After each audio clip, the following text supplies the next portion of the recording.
माननीय सदस्यहरू, प्रतिनिधि सभाको आजको दोस्रो बैठकको कारबाही प्रारम्भ हुन्छ।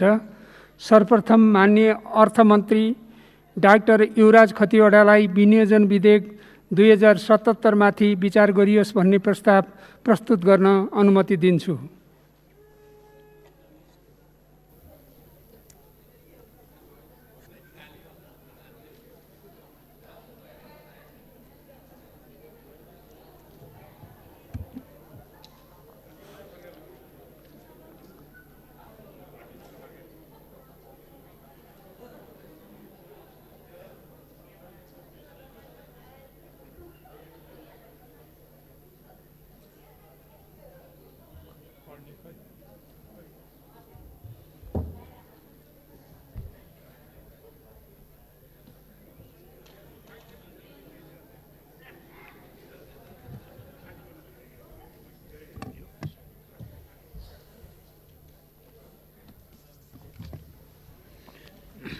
सम्माननीय सभामुख महोदयको अनुमतिले विनियोजन विधेयक 2077 माथि विचार गरियोस् भनी प्रस्ताव प्रस्तुत गर्दछु। धन्यवाद।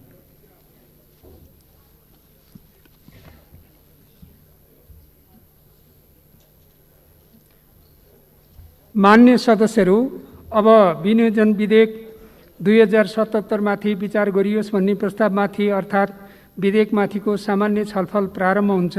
मान्य सदस्यहरू, यस छलफलमा विधेयकको सैद्धान्तिक पक्षमा मात्र छलफल हुने बेहोरा जानकारी गराउँछु। उक्त छलफलमा बोल्न चाहनुहुने मान्य सदस्यहरूले आफ्नो नाम सजिलोको लागि सभामुखको डायससँगै बसेका सचिवालयका कर्मचारीहरूलाई 3 मिनेटभित्र लिखित रूपमा उपलब्ध गराइदिन हुन अनुरोध गर्दछु। सर्वप्रथम माननीय श्री डाक्टर मिनेन्द्र प्रसाद रिजाल।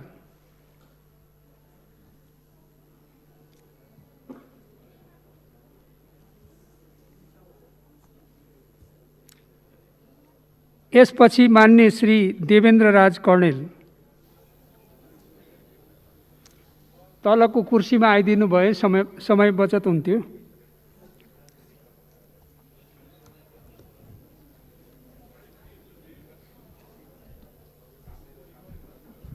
सम्माननीय सभामुख महोदय, मान्य अर्थमन्त्रीज्यूले विनियोजन विधेयकमाथि विचार गरियोस् भन्ने प्रस्ताव राख्नु भएको छ। अब विचार गर्नलाई नै कठिनाइ भयो।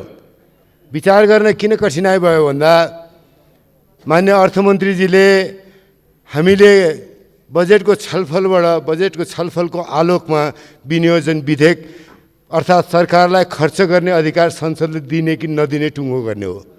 त्यो खर्च गर्ने अधिकार दिने कुरामा अघि नै पनि कुरा उठाएको छ। फेरि म भन्छु, अर्थमन्त्रीजीले दिएको स्पष्टीकरणले पनि भएन। अनुसूची 10 मा यो पालि पनि मिलेनियम च्यालेन्ज कर्पोरेसनको ग्रान्ट छ, अनुदान छ, अघिल्लो वर्ष पनि छ। यो फेरि नयाँ चिज होइन, अघिल्लो वर्ष पनि छ।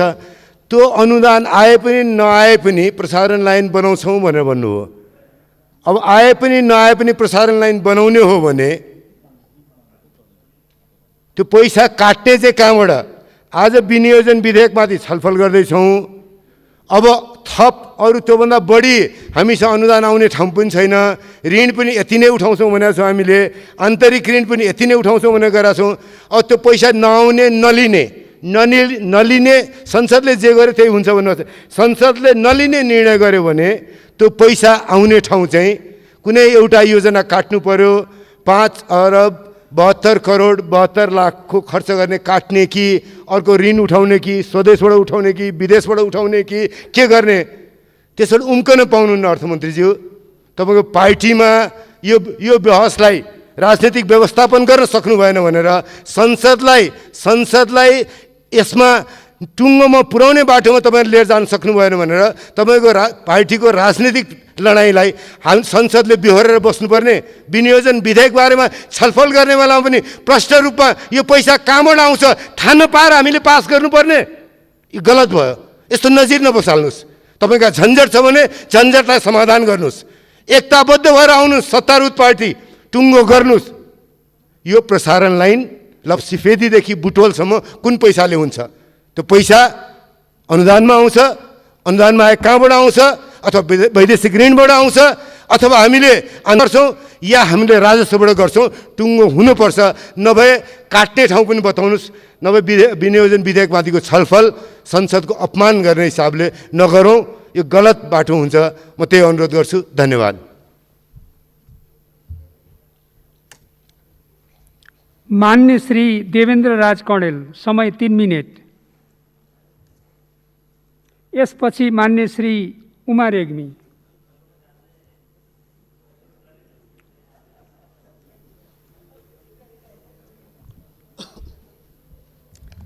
सम्माननीय सभामुख महोदय, विनियोजन विधेयकमा अब छलफल गर्दाखेरि जुन सरकार या जुन अर्थमन्त्री स्वयं आफै उसले बोलेका नीतिहरूमा उभिन सक्दैन भनेपछि त्यसमा के छलफल गर्ने? सरकारको नीति विपरीत विद्युतीय सवारीमा कर लगाइएको छ। यो सरकारले जारी गरेको श्वेतपत्र वातावरण मैत्री सवारी नीति 2071 को विपरीत छ। सम्माननीय प्रधानमन्त्री केपी ओली शर्माजीले साझा यातायातको विद्युतीय सवारी उद्घाटनमा सन् 2020 सम्म नेपालको कुल सवारी मध्ये 20% विद्युतीय हुने घोषणा गर्नुभयो। त्यस्तै नेकपा नेतृत्वको 3 नम्बर प्रदेश सरकारले सन् 2028 सम्म यस प्रदेशमा 100% विद्युतीय गाडी चल्नेछन् भनेर निर्णय गरे। त्यसकारण चाहिँ नि अहिले आएर स्वयं अहिलेको अर्थमन्त्रीजीले 76-77 को बजेटमा विद्युतीय सवारी प्लग इन हाइब्रिडमा 50% भन्सार छुट गर्नुभयो। जुन गाडी लामो बाटोमा पनि ब्याट्रीले चल्ने, त्यसपछि स्वयं चार्ज गरेर लामो दूरी तय गर्दै फेरि चार्ज गर्दै अघि बढ्ने, त्यसलाई पनि अहिले आएर कलकत्ता एयरपोर्टमा यो कलकत्ता बन्दरगाहमा आइसकेको अवस्थामा अहिले क्यासी आएर त्यो भन्सार हटाइयो र यो विद्युतमा डिपेन्ड भएका व्यवसायीलाई धराशायी बनाउने जुन सरकारले नीति लिन्छ, गएको आफैले निर्णय गर्ने, अहिले आएर आफैले खारिज गर्ने, अनि स्थायित्व छैन भने कसले विश्वास गर्छ? त्यसकारण यो सरकारका अर्थमन्त्रीको बोलीको भर भएन। यस सरकारका नीतिले विद्युतीय अटो व्यापारलाई धराशायी बनाएको छ। भन्सार सुविधा हटाउनेका साथ क्षमता अनुसार 30 देखि 80% वृद्धि भएको छ। जब विद्युतको लागि धनी भनिन्छ नेपाल, अहिले लोड सेडिङ हटेको छ। दिन प्रतिदिन विद्युत उत्पादन गरी आत्मनिर्भर बन्दै अन्तर्राष्ट्रिय बजारमा प्रवेश गर्ने कुराहरू उठिराखेका छन्। भारतबाट पेट्रोलियम पदार्थको पैठारीमा ठुलो रकम गइराखेको अवस्थामा अहिले आएर त्यो घाटालाई रोक्नलाई आफ्नै नदी नालाबाट विद्युत उत्पादन गर्ने, एक सुका पनि विदेशमा नजाने यो विद्युतको सवारी साधनलाई हटाउनु पर्ने औचित्य के? किन हटाइयो? त्यही मात्र होइन, म अर्थमन्त्रीजीसँग सोध्न चाहन्छु, विलासिताका कुरा गर्नुहुन्छ, उहाँले चढ्ने गाडी कति करोडको? 5-6 करोडभन्दा तलको छैन। आफूले विलासिताका गाडी चढ्ने अनि विलासिताका गाडीहरू हटाउने भन्ने कुरा गर्नु। र म अन्तिममा के भन्छु भने, दुर्भाग्य छ हाम्रो के भने हामीले जति पनि डाक्टर भएका अर्थमन्त्री पायौँ त्यसबाट हामीले उपलब्धि पाउन सकेनौँ। तर हिजोको दिनमा चाहे सुवर्ण शमशेरजी हुन्, चाहे भरतमोहन अधिकारीजी हुन्, या जो डाक्टर थिएनन्, महेश आचार्य, ज्ञानेन्द्र कार्की या कृष्णबहादुर महरा, वर्षमान पुन्जी या विष्णु पौडेल, जसले पनि बजेट ल्यायो एउटा उत्साहजनक थियो। तर डाक्टरहरू जसले विदेशमा पढे, विदेशमा बसे, चाहे रामशरण महतजी हुन्, चाहे डाक्टर बाबुराम भट्टराईजी हुन्, उहाँ 1 वर्ष बस्नुभयो होला, तर युवराज डाक्टर साहब त अरूको आशीर्वादमा आउनुभयो। उहाँले मान्यलाई पनि चिन्नुहुन्न, हाम्रा भावनालाई पनि चिन्नुहुन्न, हामी जनप्रतिनिधिलाई पनि चिन्नुहुन्न। उहाँलाई फुर्सद छैन जनप्रतिनिधिलाई भेट्न, र उहाँको क्रियाकलाप वा ठुल्ठुला व्यापारी डिजलमा भाउ बढाउने, हवाई इन्धनमा भाउ नबढाउने, किनभने जहाजबाट उड्ने त ठुला हुन्, तर त्यो डिजलबाट बढेको भाउले गरिबहरू, खेतीमा किसानहरू चाहे ट्र्याक्टर चलाउन्, चाहे सवारी साधनमा त्यो प्रयोग गर्छ। धन्यवाद। मान्य श्री उमा रेग्मी, यसपछि मान्य श्री डाक्टर डिला सङ्ग्रोला।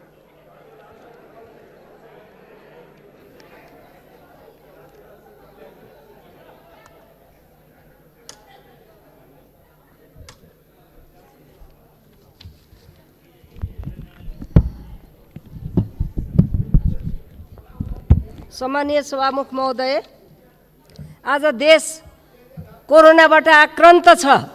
दिनदिनै हजारौँ मानिसहरू बाहिरबाट आइरहेका छन्। एउटा उपचार PCR टेस्ट पनि भएको छैन। आरडिटी देखाउने मात्रै हो। सरकार किन आरडिटी टेस्टमा लालायित छ? यसको पछाडिको रहस्य के हो? मान्छेलाई तनाव दिन्छ आरडिटी टेस्टले। त्यस कारणले चाहिँ PCR टेस्ट गर्न सम्म हैसियत छैन र काम कुरो एकातिर गुम्लो बोकी ठिमीतिर भने जस्तो अहिले चाहिँ केन्द्रित कोरोनातिर हुनुपर्नेमा बजेट चाहिँ रक्षातिर बढी चाहिँ बजेट छुट्याइएको छ। यता स्वास्थ्यतिर भन्दा रक्षातिर बढी बजेट छुट्याइएको छ। यो अत्यन्त गैरजिम्मेवार कुरा छ। खान नपाएर कोही मर्दैन भनेर प्रधानमन्त्रीले भन्नुभएको थियो। खान नपाएर मान्छे मरिरहेको छ। उसमा बसेर चाहिँ क्वारेन्टाइनमा बसेर 12 दिनसम्म न टेस्ट भयो न खान पाइयो, त्यसपछि मान्छे मरिरहेको अवस्था छ। त्यस कारणले यो परिस्थिति चाहिँ नि हुनु हुँदैन। सरकारको गम्भीर ध्यान आकर्षण गर्न म चाहन्छु। र हामीले रोजगारी गुमाएर फर्केका कैयौँ युवाहरू छन्, उनीहरूलाई आकर्षित गर्ने बजेट खै? यहाँ चाहिँ नि कृषिमा हामीले अहिले खोज्ने रोजगारी भनेको कृषिमा हो। खै कृषिमा प्याकेज, खै आत्मनिर्भर कृषिलाई बनाउने किसिमले लागेको, खै के अरे चाहिँ नि के अरे अनुदानको व्यवस्था गर्न सकेको। त्यस कारणले चाहिँ नि कृषिमा पशुपालनमा आत्मनिर्भर हुन सकिन्थ्यो, रोजगारी दिन सकिन्थ्यो। तर सरकारको नियत यहीँ चाहिँ नि बसुन् भन्ने छैन जस्तो मलाई लाग्यो। यी युवाहरू बाध्य भएर फर्कुन् र रेमिट्यान्सै खाएर रमाइलो मान्ने प्रवृत्ति हो कि भन्ने मलाई शङ्का लागेको छ। यस्तो नहोस्। अर्को कुरा, विद्युतीय साधनमा जनता यो अन्तःशुल्क लगाएर के अरे चाहिँ नि डिजलको भाउ बढ्छ। डिजलका भाउ बढेपछि के हुन्छ? जनताको ढाड सेकिन्छ। त्यस कारणले यो ढाड सेक्ने काम अर्थमन्त्रीले किन गर्नुभएको हो? म यो क्वेसन गर्न चाहन्छु। अर्को कुरा, महिलाका कुरा त म गर्नै चाहन्न। अर्थमन्त्रीज्यू महिला विरोधी हुनुहुन्छ। उहाँ चाहिँ नि महिलाको पक्षमै हुनुहुन्न। उहाँ त्यसो भएको हुँदा यहाँ हाउसमा अधिकांश समानुपातिक महिलाहरू भएकै कारणले उहाँले चाहिँ नि समानुपातिक र के अरे निर्वाचित भनेर पर्खाल लाउने अर्थमन्त्रीज्यू हो। त्यस कारणले उहाँलाई जनताको कुरै थाहा छैन। कति समस्या हुन्छ अर्थमन्त्रीले हामीलाई जनप्रतिनिधिको हिसाबले नहेरे पनि जनताले हेरिरहेका हुन्छन्। साना पुलेसा हरेक जनताको सानो समस्यामा के अरे चाहिँ दिनुपर्ने हुन्छ। तर चाहिँ त्यो उहाँ चाहिँ जनताबाट नआएको मान्छे भएको हुनाले उहाँलाई केही थाहै छैन। त्यस कारणले चाहिँ म के कुरा गर्ने? महिलाहरूको प्याकेज खै? यो बजेट महिला मैत्री छैन। गृहिणी महिलाहरूलाई के ल्याइएको छ? अधिकांश 51% महिलाहरू छन्, अधिकांश गृहिणी महिलाहरू छन्। खै गृहिणी महिलाहरूलाई रोजगारी ल्याएको, खै प्याकेज ल्याएको? त्यस कारणले अर्थमन्त्रीज्यू ज्येष्ठ नागरिकहरूलाई किन ढाँट्नु भएको छ? 5000 भत्ता दिन्छौँ भनेर किन ढाँटेको ज्येष्ठ नागरिकहरूलाई? खै कहाँ आयो 5000 भत्ता? त्यस कारणले यो ढाँट र झुटको खेती, यो भनेको चाहिँ नि बजेट झुटको खेती हो। कुनै भिजन छैन। कन्क्या छ अरे छरिया छ। र अर्को कुरा म के भन्न चाहन्छु भने अन्तिममा यो सिमाना पोस्टहरूमा किन चाहिँ नि वृद्धि नगरेको? यत्रो चारैतिरबाट आक्रमण छ हाम्रो सिमानामा, तर चाहिँ नि पोस्टहरू वृद्धि गर्ने कुरामा चाहिँ नि सरकार लागेको छैन। यसका पछिको रहस्य के? मान्य डाक्टर डिला सङ्ग्रौला, यसपछि मान्य श्री पार्वता डीसी चौधरी।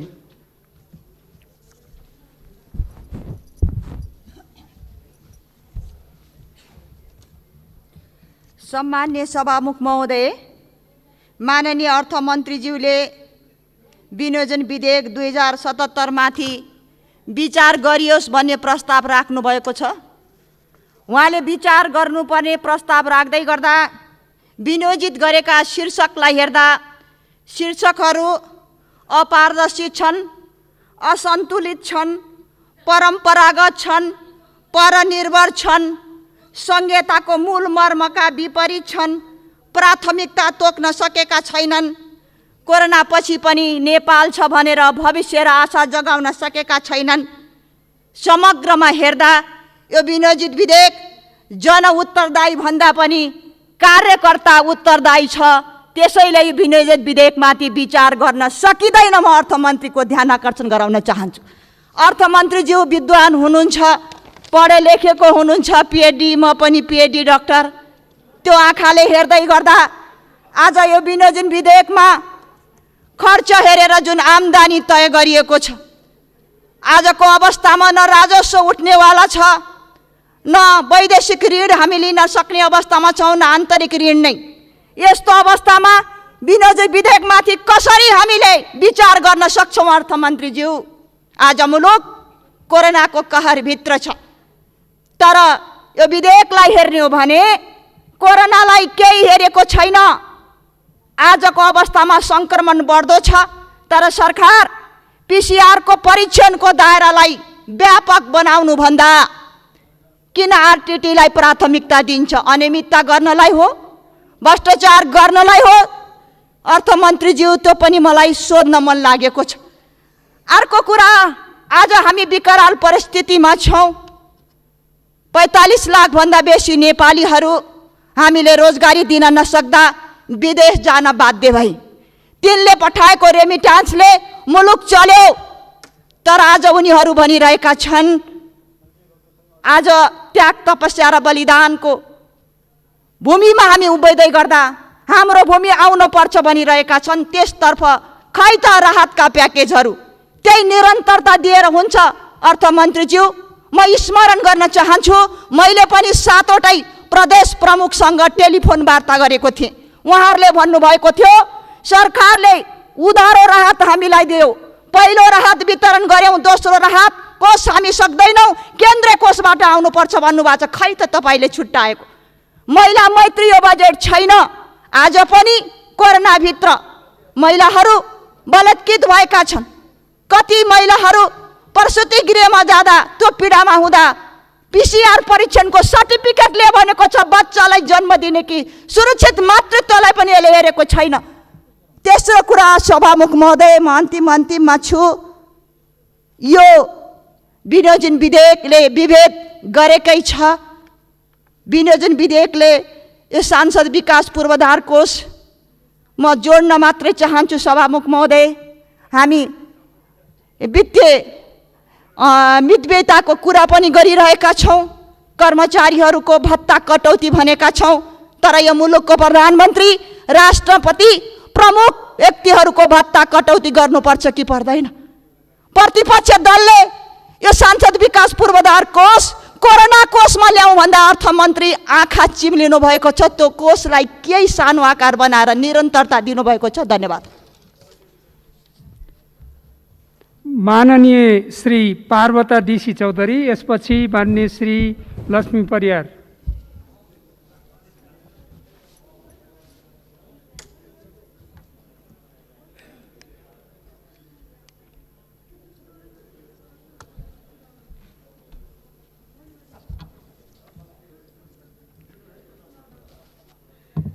सम्मान्य सभामुखज्यू, विनियोजन विधेयक 2077 माथि को छलफलमा म आफ्नो कुरा राख्न चाहन्छु। सर्वप्रथम त यो कोभिड-19 ले दिन प्रतिदिन यसको सङ्क्रमित बढिरहेको छ र मृत्यु हुने सङ्ख्या पनि बढ्दै गइरहेको छ। 1572 सङ्क्रमित भइसकेका छन्, 8 जनाको मृत्यु भइसकेको छ। र यो विनियोजन विधेयकले जसरी यसलाई प्राथमिकतामा राख्नु पर्थ्यो त्यो राख्न सकेको छैन। त्यसकारण त्यतातिर यो सरकारको ध्यान नै छैन, किनभने यो सरकारले हामीले जे गरे पनि हुन्छ, जसरी लगे पनि हुन्छ भन्ने कुरामा यो तल्लिन्छ। किनभने 2/3 करिबको हाराहारीकोमा पुगेको सरकार, प्रतिपक्ष नै छैन भनेर बोलिरहने सरकारले हामी नै ठिक छौँ, मैले गरेको नै सब ठिक छ भन्ने हिसाबले बढ्दाखेरि यो यस्ता घटनाहरू घट्न पुगेका छन्। भोलिको दिनमा अझ बढी यसले आक्रान्त लिनेछ भन्ने कुरामा म विश्वास लिन चाहन्छु। र यो पिसिआर टेस्ट सबै नागरिकलाई, यो ज्यानभन्दा ठुलो केही छैन। हेर्नुहोस्, नेपाली जनताको ज्यानको मूल्यभन्दा ठुलो केही छैन। यो आरडिटी टेस्ट क्यान्सल गरौँ र पिसिआर टेस्टबाट मात्रै सबैको टेस्ट गरौँ र यो बजेट सबै जति लाग्छ त्यतातिर लगाउँ भन्ने हो। यो अवसर पनि हो हामीलाई। यो बजेटको साथमा छौँ हामीहरू र हामीलाई पैसा पनि चाहिएको छ। यस्तो महामारी आएको छ, यो बेला हामीले बजेट नै उपयुक्त ढङ्गले हामीले विनियोजन गर्दैनौँ भने कसरी हामीले जनतालाई राहत दिन सक्छौँ, उनीहरूको स्वास्थ्यलाई ख्याल गर्न सक्छौँ। र भर्खरै यो ओम्नी ग्रुपलाई यो सरकारले 19 करोड रुपियाँ समूहलाई दिएको छ। यो विवादित ग्रुप हिजो यो आरडिटी यो उपचारहरू यो सामग्रीहरू ल्याउँदाखेरि विवादमा परेकोलाई 19 करोड दियो हाम्रो सामान्य प्रधानमन्त्रीज्यूले, मलाई थाहा छैन भन्नुहुन्छ। कस्तो सरकार हो यो? स्वास्थ्य मन्त्रालयले दिन्छ र हाम्रो प्रधानमन्त्रीलाई नै थाहा हुँदैन। र अर्को यो क्षेत्र विकास कोषको कुरा धेरै मान्यज्यूहरूले बोलिसक्नुभयो र हिजो पनि मान्यज्यू प्रत्यक्ष निर्वाचित मान्यज्यूले पनि तपाईँहरूको क्षेत्र कहाँ के हो को हो रे? तपाईँ प्रत्यक्ष जित्नेले, म पनि 70 मा चुनाव जितेर आएर संविधान हामीले बनायौँ सबै मिलेर, र आज म समानुपातिकबाट आएको छु। आज प्रत्यक्ष जित्ने नै हामी नै सर्वेसर्वा हो, हामी नै हो भनेर एउटा समानुपातिक सांसदलाई एउटा हेर्ने दृष्टिकोण गलत हो। यो अर्थमन्त्रीज्यूले यसमा सोच्नै पर्छ। होइन भनेपछि यो विभेद हो, ठुलो विभेद हो। यस्तो डाक्टर जस्तो परेको मान्छेले एउटा समानुपातिक र प्रत्यक्षलाई अलग देख्नु, समानुपातिकको यो भोट कति छ? यो प्रत्यक्षको भन्दा त धेरै बढी मतले ऊ एउटा समानुपातिक हुन्छ। समानुपातिक प्रत्यक्ष निर्वाचितको चुनाव चिन्ह के उसको नामबाट चिन्नेर हुन्छ र उसले पनि पार्टीकै चुनावबाट हुन्छ, हामी पनि पार्टीकै चुनावबाट आएका हुन्छौँ। त्यसकारण यसमा विरोध गर्न पाइन्न कि यो क्यान्सल गर्नुपर्छ कि भनेपछि सबैलाई समान हिसाबले लग्नुपर्छ भन्ने मेरो धारणा हो। र किसानहरूले यो मलबिउ पाइरहेको छैन। यो अवस्थामा सरकारले त्यतातिर तुरुन्त ध्यान दियोस्। यो अब धान खेती हुन गइरहेको छ, रासायनिक मलहरू प्राप्त गर्न सकिरहेको छैन। त्यसकारण यो सरकारले त्यतातिर किसानहरूलाई दिनु। धन्यवाद। मान्य श्री लक्ष्मी परियार, यसपछि मान्य श्री सुजाता परियार।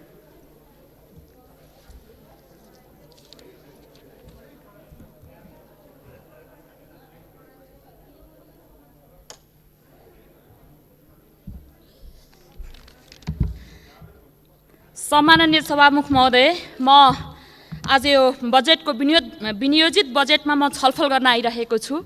बजेट भनेको त बजेटमा अपेक्षा गर्ने हामीले भनेको बाँच्ने, हिँड्ने, तङ्ग्रिन र कुद्ने होला नि। त्यसैले यो बजेटले आश्वासन राम्रै बाँडेको छ। आफ्ना नेताका नाममा त्यो प्रचार गर्न र प्रचारमुखी बजेट राम्रैसँग ल्याएको छ। स्वास्थ्यमा बजेट अपर्याप्त छ। यो अवस्थामा स्वास्थ्यमा यति मात्रै बजेट छुट्याएर हुँदैन। शिक्षाका कुरा गर्ने हो भने आज बालबालिकालाई कोभिडको आँखाले यो सरकारले हेरेको छैन, यो बजेटले हेर्दैन। रोजगारीको कुराहरू धेरै आएका छन्, तर रोजगारी दिने आधार के त? उद्योग, साना उद्योगहरूको बारेमा यो आधारै शिला खडा भएको म देख्दिनँ। मलाई थाहा छ सम्माननीय सभामुख महोदय, पोहोर प्रधानमन्त्री रोजगार कार्यक्रममा बेलचाले मकै गोडेर र बाटाको झार आफ्ना कार्यकर्तालाई उखल्न लगाएर यो रोजगार सस्टेनेबल हुँदैन, यो बलियो हुँदैन। त्यसैले आधार दरिलो बनाउनु पर्छ। कृषिका कुरा गर्दै गर्दा यो कृषिमा जोड गर्ने कुरा हामीले धेरैले भन्यौँ, तर उन्नत इजाजत विक्रेताबाट खरिद गर्ने प्रावधान जुन बिउका कुराहरू छन्, बिउ बिजनका, यसले बिचौलिया भित्र्यायो भन्ने मलाई लाग्छ। स्थानीय तह सहकारी सङ्घ संस्था भूमि बैंक मार्फत यो चाहिँ सामूहिक खेती गर्नलाई मात्र शीत भण्डार अनुदान दिने, पहिलेका ती अधुरा शीत भण्डारहरूको बारेमा यो बजेटले बोल्दैन। सभामुख महोदय, कार्यकर्ता पोस्ने बजेटले नेपाली समृद्धि हुन सक्छन्। त्यसैले यो चपाउने दाँत एउटा, देखाउने दाँत एउटा भएको छ। गरिब र दलित समुदायका लागि यो बजेट माटाको पर्खाल जस्तो भएको छ। न त यसलाई चाट्न मिल्ने, न त यसलाई खान मिल्ने। सपनामा घिउसँग लड्डु खाँदैमा कोही समृद्धि बन्न सक्दैन र कसैको भोक मेटिँदैन। मन्त्रीज्यूको वक्तव्यमा यो श्रावण महिनामा मेलम्चीको पानी काठमाडौँमा ल्याउने कुरा भयो, धेरै हामीले सुन्यौँ। कस्तो छ मन्त्रीज्यू? बोतलमा गएर भरेर ल्याउने हो, पाइपले त यो साउन महिनामा आउँछ जस्तो मलाई लाग्दैन। सम्माननीय सभामुख महोदय, यो बजेटले संविधानको धारा 40 मा दलितको हक उपधारा 1 देखि 6 सम्म कहीँ दृष्टि पुर्याउन सकेको छैन। दलित समुदायलाई मन्त्रीज्यूको अपेक्षा गर्नुभए मन्त्रीज्यूले उपेक्षा गर्नुभएको छ। यो बजेटमा दलित समुदायको हक स्थापित गर्ने कुरामा केही पनि बोलेको छैन।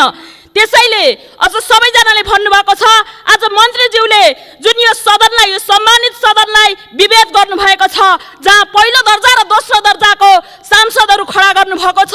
त्यसैले यो वक्तव्यले केही कुराहरू नबोलेकाले, दलितमुखी, महिलामुखी, गरिबमुखी नभएकाले मन्त्रीज्यूलाई म यो फिर्ता गर्छु। अहिले उत्तर दिने बेलामा यो लानु होला यहाँको वक्तव्य। हस्, धन्यवाद।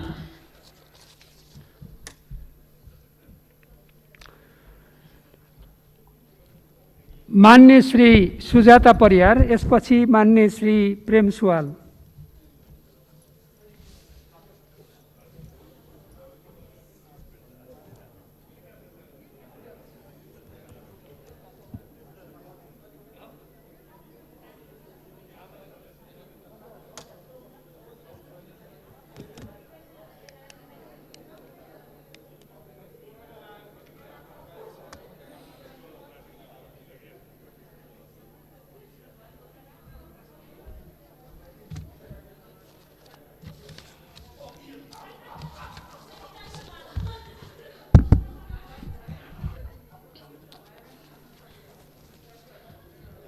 सम्माननीय सभामुख महोदय, माननीय अर्थमन्त्री डाक्टर युवराज खतिवडाज्यूले प्रस्तुत गर्नुभएको विनियोजन विधेयक 2077 माथि छलफल भइरहँदा म आफ्नो धारणाहरू राख्न चाहन्छु। अहिले विश्वभरि नै कोरोना भाइरसको महामारी फैलिरहँदा नेपालमा पनि यसमा चाहिँ सङ्क्रमण बढिरहेको अवस्था छ। धेरैले ज्यान गुमाइसकेका छन्, धेरै बिरामी परिराखेका छन्। दिन प्रतिदिन सङ्क्रमणको अवस्थाहरू बढिराखेको छ। साधारण जनताहरू रोगले भन्दा भोकले मर्ने अवस्था भइराखेको छ। मैले बजेटको सिद्धान्त र प्राथमिकता र नीति तथा कार्यक्रममा पनि यसबारेमा आफ्ना भनाइहरू राखेको थिएँ।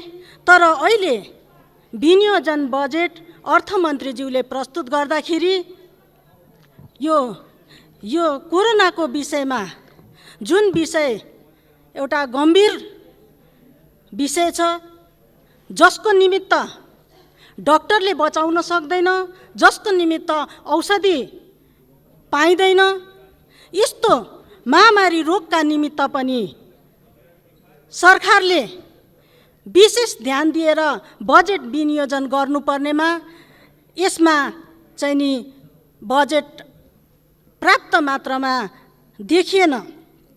यसले यो रोगले अहिले सर्वसाधारण जनताहरू, घरेलु कामदार महिलाहरू, कल कारखानामा काम गर्ने मजदुरहरूको अवस्था अत्यन्तै नाजुक छ। उनीहरूको लागि तत्काल सरकारले राहत व्यवस्था गरेर यो विनियोजन बजेटमा चाहिँ परिमार्जन गरोस् भन्ने कुरा म राख्न चाहन्छु। र अगाडिको बजेटमा पनि 94% जनसङ्ख्यालाई चाहिँ आधारभूत खानेपानी पुर्याउने कुरा आएको थियो, तर त्यो पुग्न सकेन। अहिले पनि त्यही कुरालाई चाहिँ नि दोहोरिएर आएको छ। अर्थमन्त्रीज्यू कसरी यो पुरा गर्नुहुन्छ? सालै पछि त्यही नम्बरबाट 1 पोइन्ट पनि तलमाथि हुँदैन। हामीले कसरी विश्वास गर्ने अर्थमन्त्रीज्यूलाई? म यो प्रश्न गर्न चाहन्छु।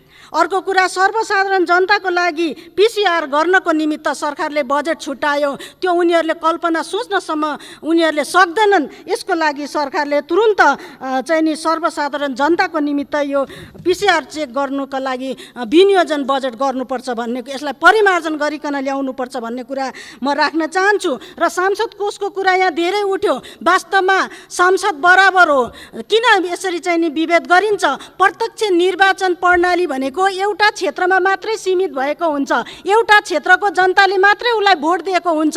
समानुपातिक भनेको देशभरिको भोट काउन्टिङ हुन्छ। त्यसकारणले गर्दाखेरि यो किन विभेदको खाडल चाहिँ यहाँनिर उत्पन्न भयो? जनताले हेर्ने दृष्टिकोण पनि फरक भयो। त्यसमा पनि तपाईँहरू चाहिँ केबाट हुनुभएको हो? सांसद भन्नुहुन्छ, समानुपातिक भन्ने बित्तिकै चाहिँ नि मुख चाहिँ नि। माननीय श्री प्रेम सुवाल, यसपछि मान्य श्री दिलेन्द्र प्रसाद बडु।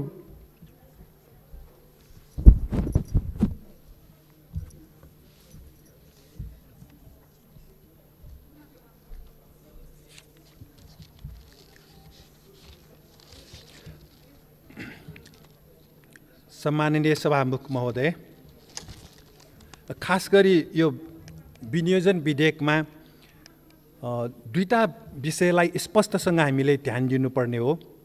एउटा कोभिड-19 रोकथाम र प्रभावित जनताको व्यवस्थापन। यो व्यवस्थापनमा कृषि उत्पादन बढाउने नै हो मुख्य कुरा। र त्यसपछि यो कोभिड-19लाई कसरी प्रतिकार गर्ने भन्ने विषयमा हामीले अन्तर्राष्ट्रिय अनुभव लिनुपर्छ।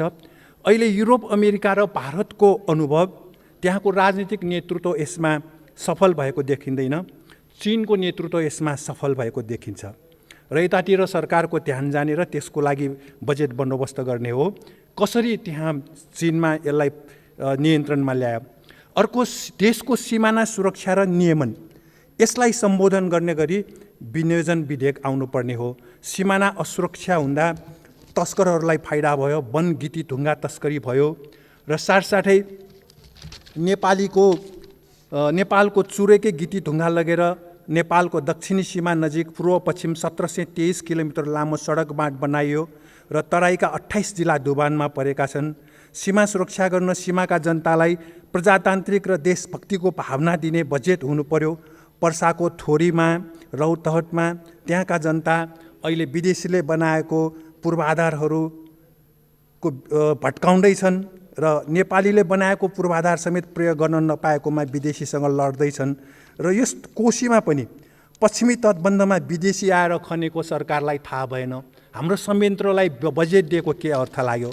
र साथसाथै नेपाली सिमाना अतिक्रमण र तराईको डुबानबारे संसदमा धेरै पहिलेदेखि चर्चा चल्दै आएको विषय हो र सिमाना सुरक्षित नभएको, नियमन वा काँडेटार पर्खाल नभएको र विवाद बढेको, खुला सिमानाबाट प्रवेश भइरहेको, अपराधी समेतले नेपालीलाई तर्साएको, सीमा अतिक्रमण बढेको, यी सबै विषयलाई ध्यान दिएर हामीले पूर्व पदाधिकारी र औद्योगिक क्षेत्रमा राखिएका सशस्त्र प्रहरीलाई सिमानामा पठाउने, नपुगे नेपाली सेनालाई पनि जिम्मा दिने, नपुगे अब कोभिड-19बाट नेपाल फर्कने युवाहरूलाई तालिम दिएर सेना प्रहरीमा भर्ना गर्ने, त्यसको लागि बजेट बन्दोबस्त गर्ने, देशै नभएपछि के रहला र त्यस्तै सिमानामा विदेशीको जति चौकी छ हाम्रो पनि हुनुपर्छ र विदेशीले देशलाई खाइसकेपछि सिमानामा सुरक्षा गर्छु र बजेट राख्छु भनेर हुँदैन र सिमाना रक्षा स्थलमै गर्नुपर्छ। र पूर्व प्रधानमन्त्री र मन्त्रीहरूले बजेटबारे आलोचना गरेर पनि बोल्नुभयो। आफू पदमा हुँदा के गरे, त्यसले देश र जनताको लागि के भयो, त्यो बोल्नु भए हुने थियो। बाँकी त अरू सांसदहरूले बोलिहाल्नुहुन्छ नि। र साथसाथै बिपामा जुवा खेल्ने, विमानस्थल विदेशीलाई सञ्चालन गर्न दिने सम्झौता गर्नेहरू, एमसिसी सुरुवात गर्ने सम्झौता गर्नेहरू, पूर्व प्रधानमन्त्री र मन्त्रीहरूले उपदेश दिनुको अर्थ छैन। आफू प्रधानमन्त्री र मन्त्री हुँदा केही गर्न नसक्ने, अहिले संसद सदस्य मात्र भएर के गर्न सकिएला। मानिसलाई लाजगाजले बाँड्छ, जनावरलाई डोरीले बाँड्ने हो। फास्ट ट्र्याक आवश्यक छैन, बजेट खारेज गर्नुपर्छ। विदेशी सजिलै आउने छ, त्यो फास्ट ट्र्याकबाट नेपाली भाषा बोल्ने सबै नेपाली र देशभक्त हुँदैन, अरूलाई फाइदा हुने काम देशद्रोहीले मात्र गर्छन्। र साथसाथै राष्ट्रिय मानव अधिकार आयोगले सिमाना नजिक 1723 किलोमिटर सडकको भत्काउनै पर्छ भनेर रिपोर्ट दिएको छ। 21वटा सीमाको पनि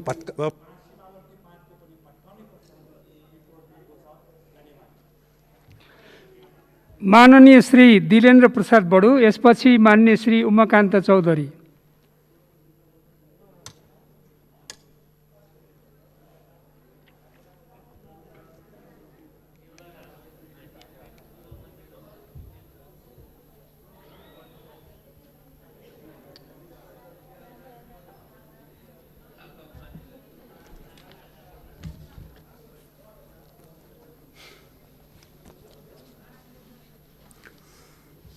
सम्माननीय सभामुख महोदय, नेपाल सरकारले 2077-78 आर्थिक वर्षका निमित्त विनियोजित गरेको रकमलाई खर्च गर्ने अधिकार प्राप्तिका निमित्त आज यो विनियोजन विधेयक यहाँ संसदमा हामी छलफलमा छौँ र यो अधिकार प्राप्तिको सँगसँगै आफ्नो व्यवहारमा हामीले के गर्न सक्यौँ भन्ने विश्वास जनतामा दिलाउन सकेनौँ भने बजेटको कुनै अर्थ रहन्छ भन्ने मलाई लाग्दैन। अहिलेको बजेटको प्रमुख प्राथमिकता भनेकै कोरोना महामारी र यसबाट जनताको जीवनको रक्षा गर्ने विषय नै हो।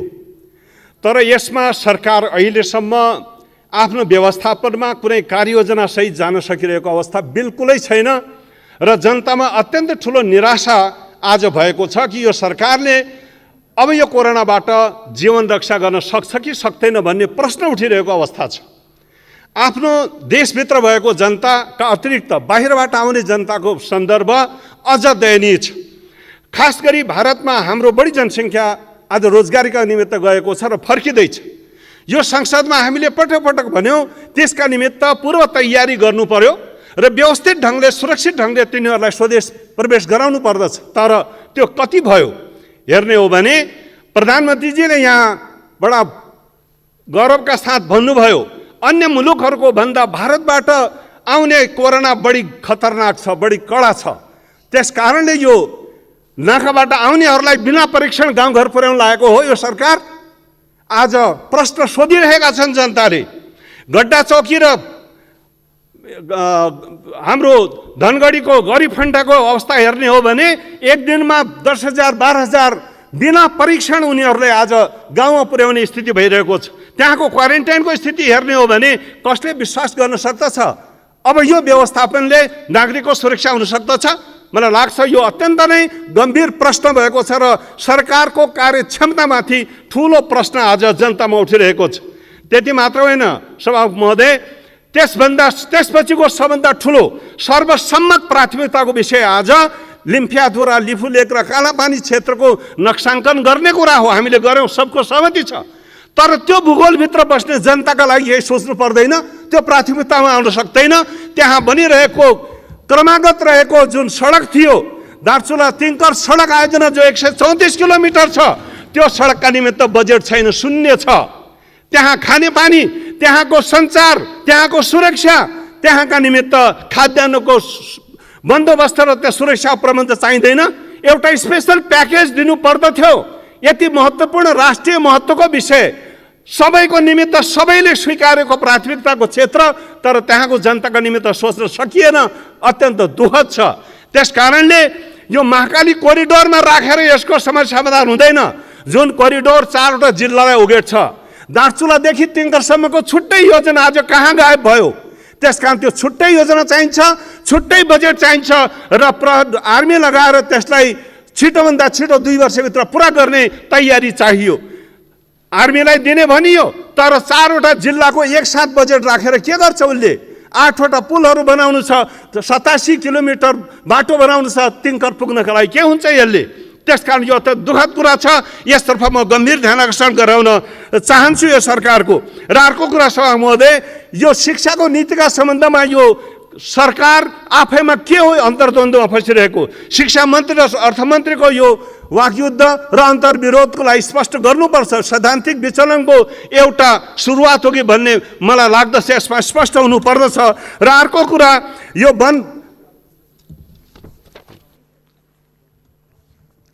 मान्य श्री उमाकान्त चौधरी, यसपछि दिम्यमणि राज भण्डारी।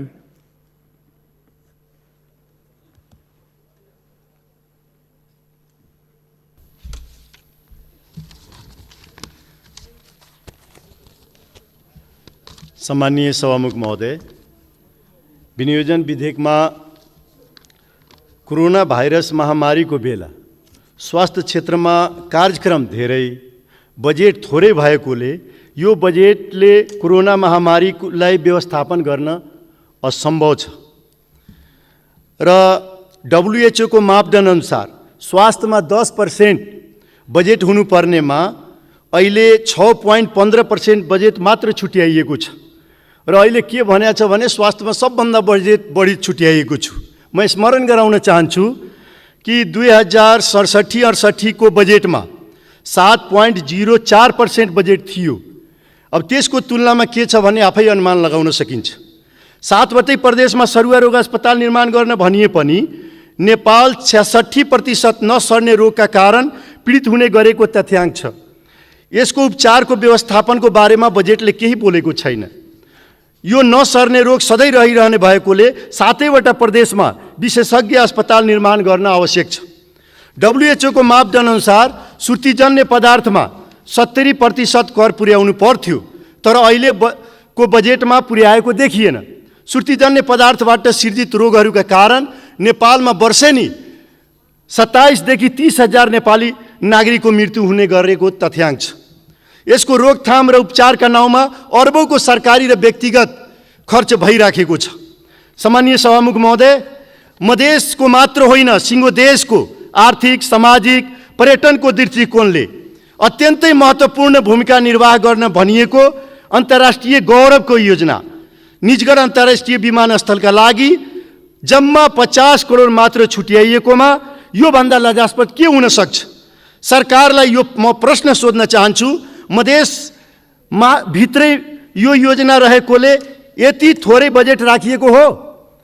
गत वर्ष यही सरकारले प्रारम्भ गर्न भनिएको तर सुरु नभएको, यो वर्ष पनि प्रारम्भ गर्न भनिएको छ तर अहिले पनि निर्माण हुन ठोस आधार छैन। 6 करोड यात्रुलाई वार्षिक सेवा दिने उक्त आयोजनालाई गत वर्ष 1 अरब 6 करोड बजेट विनियोजन गरिएको थियो। निजगढ अन्तर्राष्ट्रिय विमानस्थललाई राष्ट्रिय गौरवको योजना भन्ने तर बजेटमा प्राथमिकता नदिने सरकारको नियत के हो? र बारा जिल्लाको ऐतिहासिक पुरातात्विक पर्यटकीय धरोहरको रूपमा रहेको सिमरौनगढलाई अहिले यो बजेटमा राख्न सकेन र यसको बारेमा पटक पटक मैले सदनमा कुरा उठाएको थिएँ कि यसलाई विश्व सम्पदा सूचीमा राखियोस्, यसलाई राख्ने चाहिने व्यवस्था गरियोस् भन्ने म आग्रह गर्न चाहन्छु।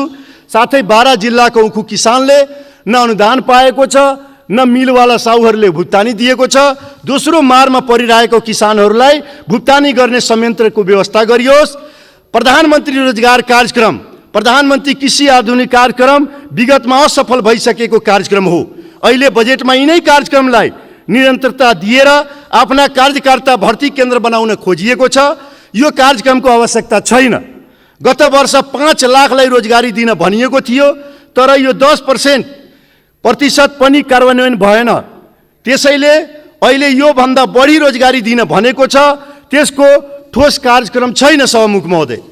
त्यसकारण अहिले सबभन्दा मेन कुरो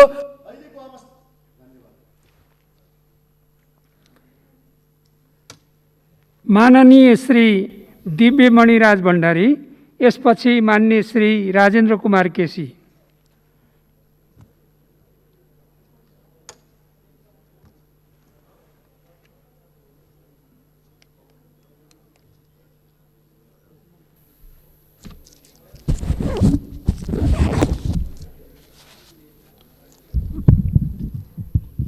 सम्मान्य सभामुख महोदयको अनुमतिले म यो विनियोजन विधेयकमाथि विचार गरियोस् भन्ने शब्दमा म सर्वप्रथम अर्थमन्त्रीज्यूलाई हामी सबैले राखेका सुझावहरू मागहरूमाथि विचार गरेर नयाँ तरिकाबाट नयाँ बजेट ल्याउनु हुन म अनुरोध गर्दछु। सर्वप्रथम मैले यो विधेयकमा चाहिँ छुट्याएको रकम हेर्दाखेरि मैले के देखेँ भने अर्थ मन्त्रालयले तिर्नुपर्ने रकमहरूको निम्ति चाहिँ फिक्स गरेर अहिले तिर्नुपर्ने भनेर राखेको छ, विदेशी ऋणहरू सब चिज। र अहिलेको कन्सेप्टमा कोरोना भाइरसको कारण कतिपय ऋणहरूको चाहिँ टाइम अगाडि बढ्दै गइरहेको छ भनेदेखि मलाई लाग्छ सरकारको पनि बाहिर तिर्नुपर्ने ऋणको समय चाहिँ बढ्न सक्छ होला। त्यसैले यति थुप्रो रकम आवश्यकता छैन जस्तो मलाई लाग्छ। होइन भनेदेखि चाहिँ म एउटा के भन्न चाहन्छु, नेपाल विद्युत प्राधिकरणको पनि मिटर त चढ्दै जान्छ होला नि। एकातिर आइपिपीवालाहरूलाई र अर्कोतिर जहाँबाट ऋण लिएको छ ऋण चाहिँ तिर्दै जानुपर्ने, अर्कोतिर चाहिँ नेपाल सरकारले रेगुलेटर र विद्युत प्राधिकरणसँग सङ्गतै छलफलै नगरिकन चाहिँ ठुलो राहतको कुरा चाहिँ घोषणा गरेको छ। कति यो प्र्याक्टिकल हुने हो? त्यस्तै गरी नेपाल वायु सेवा निगमको हालत के छ? वायु सेवा निगमले गर्दाखेरि नागरिक लगानी कोष र सञ्चय कोषको हालत के छ? त्यसको इन्भेस्टमेन्टको रिस्ट्रक्चरिङ गर्नको निम्ति कुनै प्रोग्राम पनि यसमा आएको मैले देखिनँ। अर्कोतिर हामीले ऊर्जाको बारेमा कुरा गऱ्यौँ कि अर्को आउँदो आर्थिक वर्षमा चाहिँ 1300 मेगावाट चाहिँ एनर्जी मार्केटमा आउँदैछ होइन। त्यसलाई कन्जम्सन कसरी हुनसक्छ, ट्रान्समिसन कसरी हुनसक्छ भन्ने कुरामा चाहिँ क्लियर कटसँग आएको देखिँदैन। त्यस कारणले खालि खर्चको मात्रै कुरा गरेर ठिक हुँदैन। र अर्को चिज, जुन चिज सङ्घातपद स्टेट पार्टीभित्रै चाहिँ अहिले नै कन्फ्युजन भइरहेको, चिरालाई पनि प्रोजेक्टलाई पनि यसरी चाहिँ बजेटमा समावेश गर्दाखेरि हाम्रो राष्ट्रको हाम्रो आफ्नै समस्याले गर्दा र हाम्रो आफ्नै तरिकाले गर्दा हाम्रो इज्जत कहाँसम्म पुग्ने हो। त्यसैले यी सब कुरामा होसियारी हुनको निम्ति म सल्लाह दिन चाहन्छु। र मेन कुरा के हो भनेदेखि हामी सबै मिलेर अहिलेको समस्या हल गर्ने हो, हामी सबै मिलेर देश बनाउने हो, हामी सबै मिलेर यो समस्याहरू हल गर्न हुनुपर्ने भएको हुनाले एकलव्य नबनिदिनुहोस्, सबै मिलेर अहिलेको काम गर्न हुनुको निम्ति म विशेष अनुरोध गर्दछु। धन्यवाद। माननीय श्री राजेन्द्र कुमार केसी, यसपछि माननीय श्री प्रमोद शाह।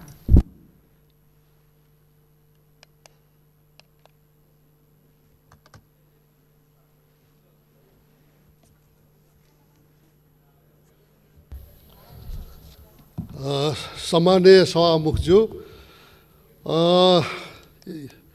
यो विधेयकमा 14/74/64 को खर्च गर्ने अधिकार मन्त्रीजीले माग्नु भएको रहेछ।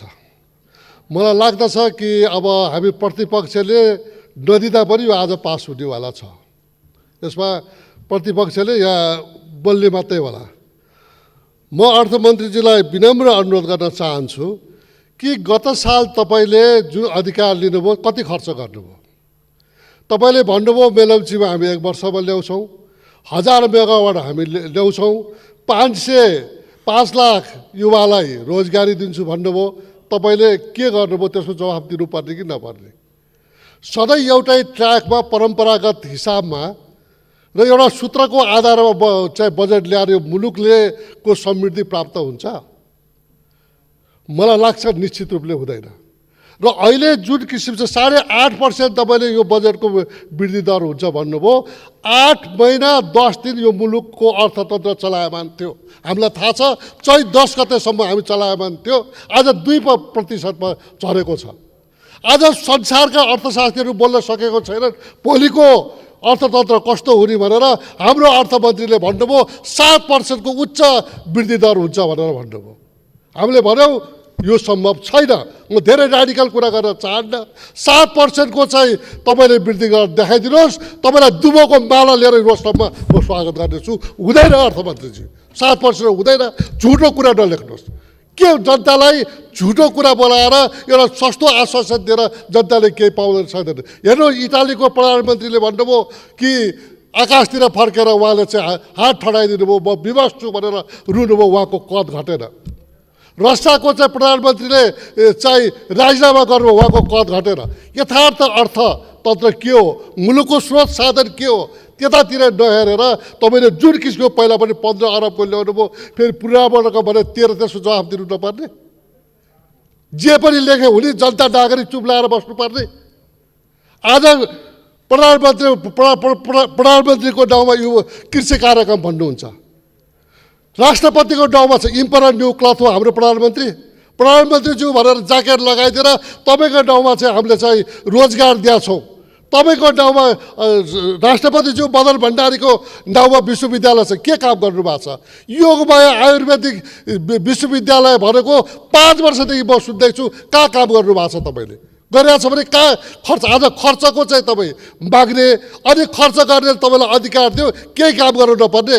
यो जनता लाटा छ र अब जनता चुप लाएर बस्छन्। तपाईँको नैतिक जिम्मेवारी हो कि होइन? आज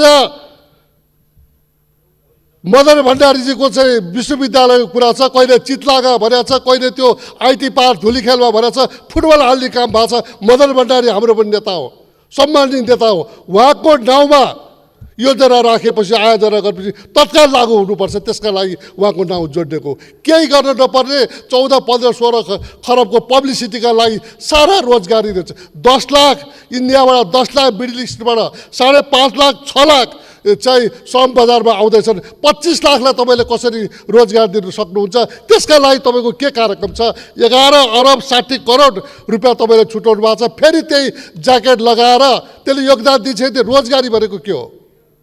रोजगार त उत्पादन पनि दिनु पर्ला, प्रतिफल पनि दिनु पर्ला, फेरि रोजगार राष्ट्रिय आयमा योगदान पनि दिनु पर्ला। ज्याकेट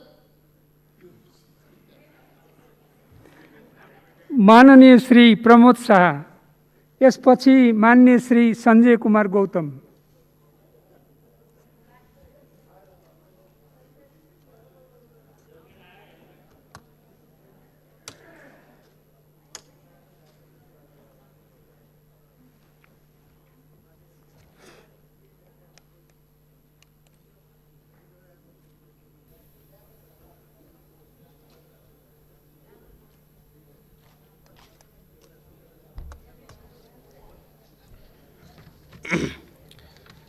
सम्माननीय सभापतिज्यू,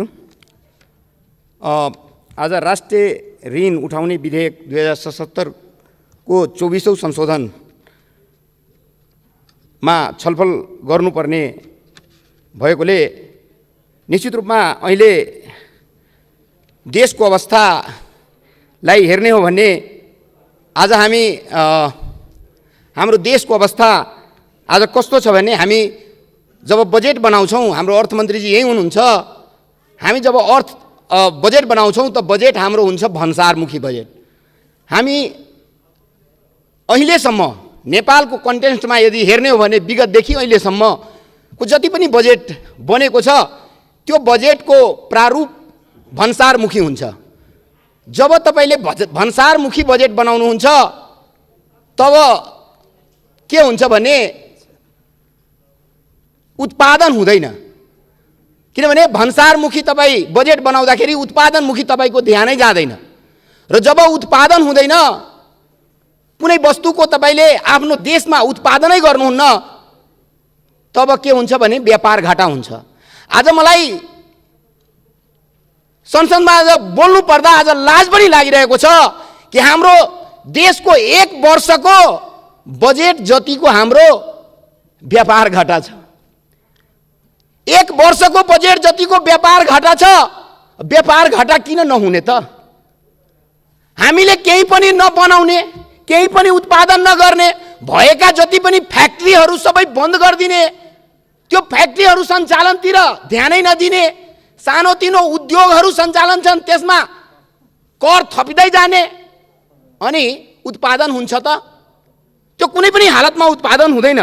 त्यसले गर्दा म आग्रह गर्न चाहेको छु, हाम्रो अहिले पनि विदेशी 6 खरब 99 अरब ऋण छ भने आन्तरिक हामीले 4 खरबभन्दा माथि ऋण बोकेको अवस्था छ।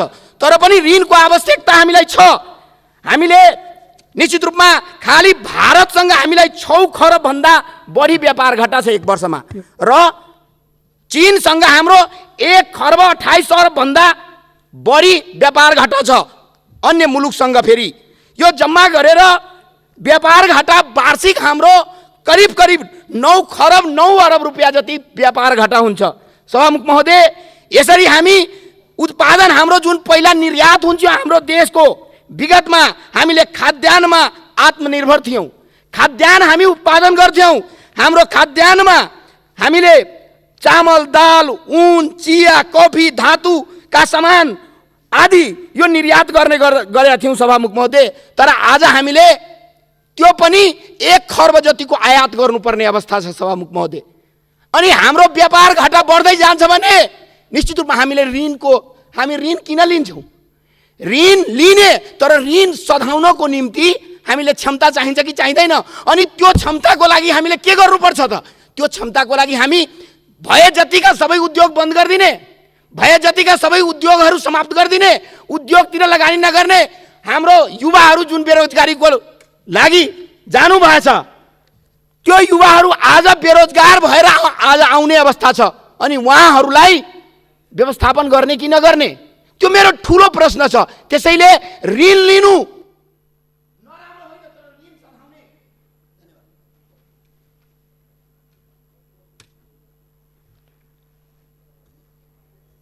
मान्य श्री सञ्जय कुमार गौतम, यसपछि मान्य श्री प्रमिला राई। सम्मानीय सभामुख महोदय, हामी आज यो विनियोजन विधेयकमाथि छलफल गर्न उपस्थित भएका छौँ। मान्य अर्थमन्त्रीज्यूले विनियोजन विधेयक प्रस्तुत गर्नुभएको छ। वास्तवमा बजेट आइसक्यो, हामीले त्यसमा पनि छलफल गरिसक्यौँ र आज यो सैद्धान्तिक छलफल गर्दैछौँ। 13 खर्ब 9 अर्ब 44 करोडको यत्रो बजेट, हाम्रो बजेटले हाम्रो बजेटमा भएको राजस्वले हाम्रो मुलुकको चालु खर्च पनि ठेक्न नसक्ने परिस्थितिमा हामी छौँ। वैदेशिक अनुदान, वैदेशिक ऋण र आन्तरिक ऋणकोमा हामी भर पर्नुपर्ने जुन खालको हाम्रो बजेट छ, यस्तो यो महामारीको बेलामा, यस्तो यो कोरोनाले संसार नै आतंकित भएको बेलामा, हाम्रो देशको अर्थतन्त्र पनि डामाडोल भएको बेलामा, यति बेला कमसेकम हामीहरूले सबैले मिलेर यो देश हामी सबैको हो, हामी सबैले मिलेर बनाउनुपर्छ भन्ने बेलामा हामीले गरेका कुराहरूलाई पनि अलिकति आत्मसात गरेर यिनीहरूले के भन्दैछन्, प्रतिपक्षले पनि के भन्दैछ भन्ने कुरालाई विचार गरेर यो बजेट आएको भए मलाई के लाग्छ भने यो अलिकति राम्रो हुने थियो। यो राजस्वले चालु खर्च पनि थ्याक्न नसकिरहेको बेलामा अनावश्यक खर्च घटाउनु पर्ने थियो। अनावश्यक खर्चलाई यो बजेटले घटाउन सकेको छैन। आवश्यक काममा मात्रै खर्च गर्नुपर्ने यो बेला थियो हामीले मुलुकलाई बनाउनलाई। तर अहिले जनतालाई ढाँट्ने, जनतालाई झुटो बोल्ने यो बेला छैन।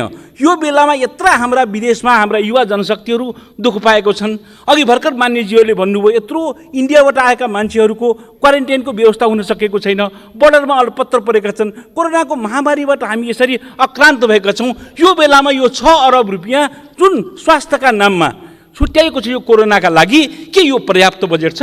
के यसले अहिलेको आवश्यकतालाई, हाम्रो आवश्यकतालाई सम्बोधन गर्न सक्छ?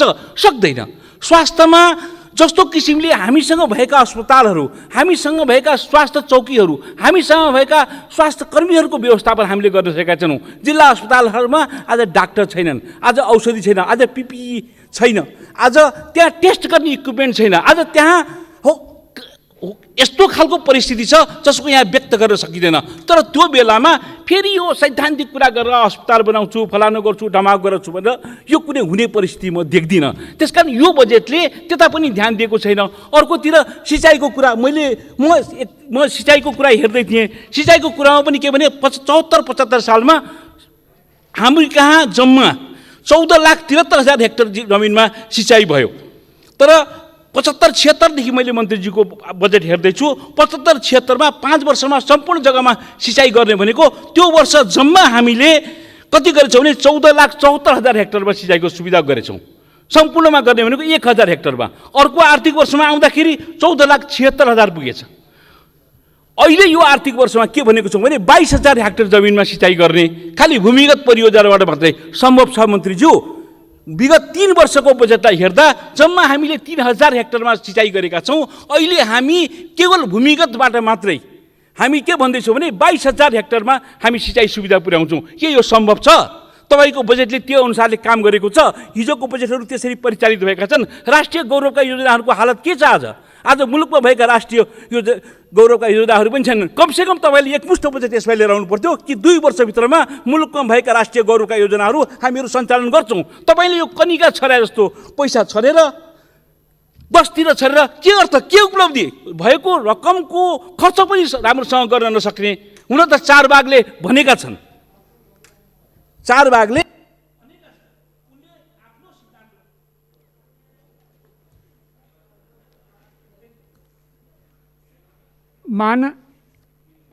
माननीय श्री प्रमिला राई, यसपछि माननीय श्री देवप्रसाद तिमल सेना।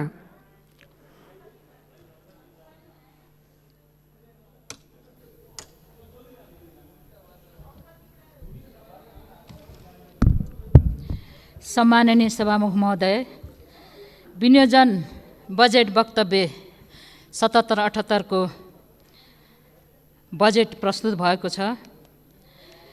यो वक्तव्य फेरि पनि गोलमटोल भाषामा जनतालाई बुलाउने खालको वक्तव्यहरू आएको देखिन्छ। विश्वव्यापी कोरोना भाइरसको सङ्क्रमणले मानव आतङ्कित भएका छन्। रोग र भोग दुवैलाई जित्ने कसरी भनेर जनता आत्तिरहेको अवस्था छ। सरकारले आफ्नो बजेट वक्तव्यमा राहत प्याकेज ल्याउने भनेर बोले तापनि यो राहत प्याकेज कहाँ, कसरी, कसले वितरण गर्ने भन्ने कुरा स्पष्ट यहाँ देखिँदैन। सभामुख महोदय, यो अहिले जुन यो सर्वसाधारण जनताले प्रयोग गर्ने मट्टीतेल, डिजेल र पेट्रोलमा कर बढाएर फेरि पनि जनतालाई महँगाइले ढाँड सेक्ने काम भएको छ। त्यस्तै म एउटा कुरा अब नछुटोस् भनेर मैले यसलाई अलिकति पहिले प्रस्तुत गर्न चाहन्छु, विशेष गरेर हाम्रो माननीय मन्त्रीज्यूलाई। अब यो सम्मानित सदनभित्र 2 खालको सांसदमा परिणत गर्नुभएको छ हाम्रो माननीय अर्थमन्त्रीज्यूले। तीन वर्ष भयो उहाँले बजेट प्रस्तुत गर्नुभएको। हामीले पटक पटक सदनबाट बजेट वक्तव्यमा उहाँलाई व्यक्तिगत रूपमा पटक पटक हामीले भनेका छौँ, समानुपातिक र प्रत्यक्ष दुईटैलाई तपाईँले बराबर सम्मान गर्नुहोस्। यो 64 भन्दा पहिले पनि 5 लाख रुपियाँ दिने गरेको थियो र त्यस पछाडि 10 लाख रुपियाँ, 20 लाख, 50 लाख रुपियाँ सबै सांसदहरूलाई समान तरिकाले वितरण गरिएको बजेट अहिले त्यो बजेट काटेर हामीलाई निरीह बनाउनु भएको छ। हामी राजनीति गर्ने मान्छे हिजो पनि गरेका थियौँ, आज पनि गर्दैछौँ, भोलि पनि हामीले राजनीति गर्नुपर्छ। तर राजनीति दुई खालको हुने भयो। एक खाल प्रत्यक्ष सांसदहरू पैसा लिएर गाउँ गाउँ जाने, सबैले नमस्ते गर्ने, एक खालको हामी निरीह सांसद भयौँ जो समानुपातिक। अब हामीलाई कार्यकर्ताले पनि खोज्न छोड्यो। त्यसै उनीहरूले मान्य मन्त्रीज्यू, हजुर एक विद्वान हुनुहुन्छ, हजुरले राजनीति गर्नु परेन, हजुर सिधै अर्थमन्त्री हुनुभयो, तर हामीलाई सबैलाई त्यो अवसर हुँदैन। त्यसै उनीहरूले यो 6 करोड दिँदै आएको प्रत्यक्षलाई पनि 4 करोडमा झार्नुभयो। यसलाई बरु काटेर कोरोना सङ्क्रमणको चाहिँ जुन उसको लागि सुरक्षाको लागि लगाउनु भएको भए यसले ठुलै काम गर्ने थियो, तर त्यो पनि गर्नु भएन। यो भुलभुलैया सबैलाई एउटा मुख बन्द गर्ने खालको काम गर्नुभएको छ। र अहिलेको जुन राहत छ यो अहिलेको जुन प्रोग्राम छ, बजेट छ, यो स्वास्थ्यमा केही रकम बढी छुट्याएको भए तापनि यसले कुनै पनि काम हुन नसक्ने मैले देखेको छु। त्यसै उनीहरूले आज हजारौँ व्यक्ति नेपालीहरू भारतको बोर्डरबाट भित्र आइराखेका छन्, उनीहरूलाई व्यवस्था छैन, उहाँहरूलाई टेस्ट भएको छैन, बस्ने क्वारेन्टाइनको व्यवस्था छैन, सबै गाउँ गाउँ पुगेका छन्। त्यो बारे सरकारले के बोल्दैछ र के सोच्दैछ? के अब ती बाहिरबाट आएका मान्छेहरू सबै गाउँ गाउँ पसेर दिन प्रतिदिन हजारौँ मान्छे सङ्क्रमित भइराखेका छन्। 6-7 जना व्यक्ति मरिसके र हजारौँ अब लगभग तपाईँको 2000 मान्छे सङ्क्रमित भइसके। त्यसै उनीहरूले सरकारको ध्यान। माननीय श्री देवप्रसाद तेमल सेना, यसपछि मान्य श्री भीमसेन दास प्रधान।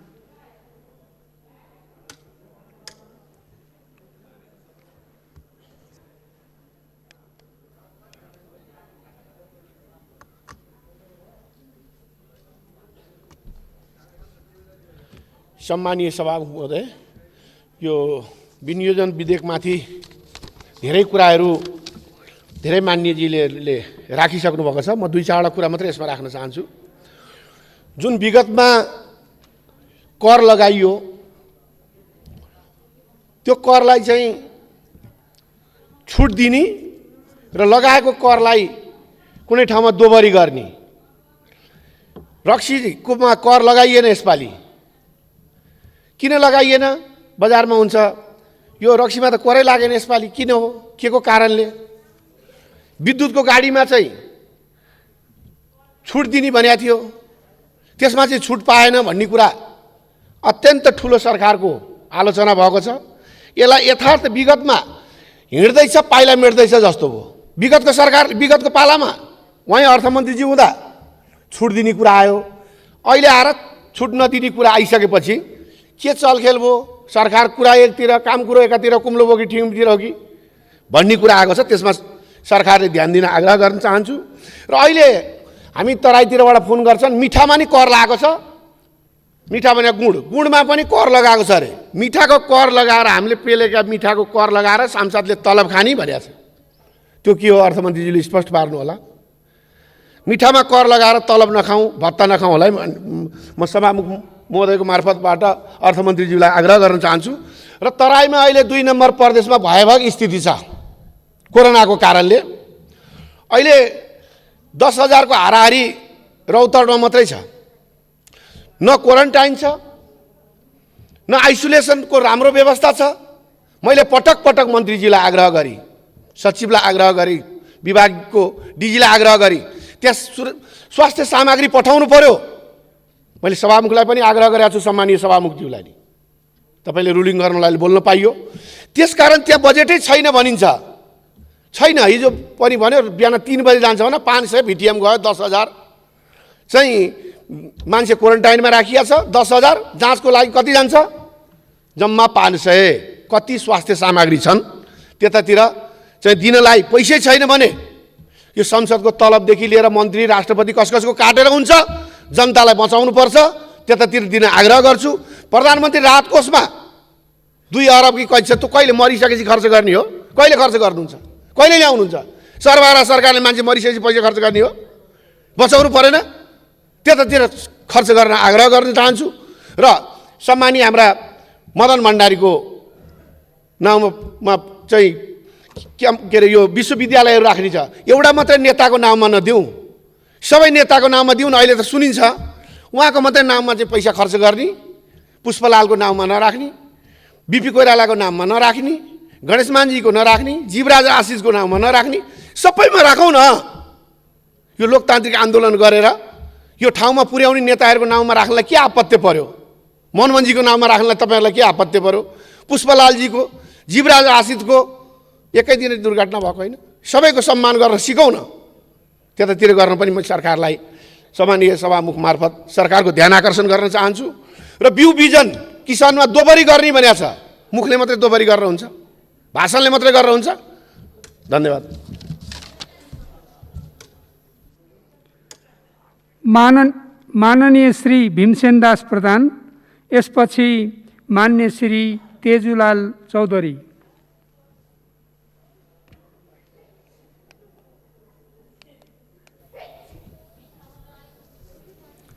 सम्माननीय सभामुख महोदय, अहिलेको सबभन्दा चर्चित विषय भनेकै कोभिड-19बाट प्रभावित नेपाली जनतालाई कसरी राहत दिने र अहिले भारतको अतिक्रमण परेको सिमानालाई कसरी बचाउने।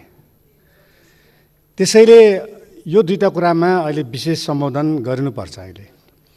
र जहाँसम्म सिमाना कुरा छ, जसरी हामी चेस खेल्छौँ नि, चेसमा चाहिँ हामीले चेकिङ गर्छौँ नि, भारतीय सेनाहरू हाम्रो बोर्डरमा कहाँ बसे त्यहाँ सबै सुरक्षाकर्मी राख्नु पर्यो, ब्यालेन्समा सन्तुलित ढङ्गबाट।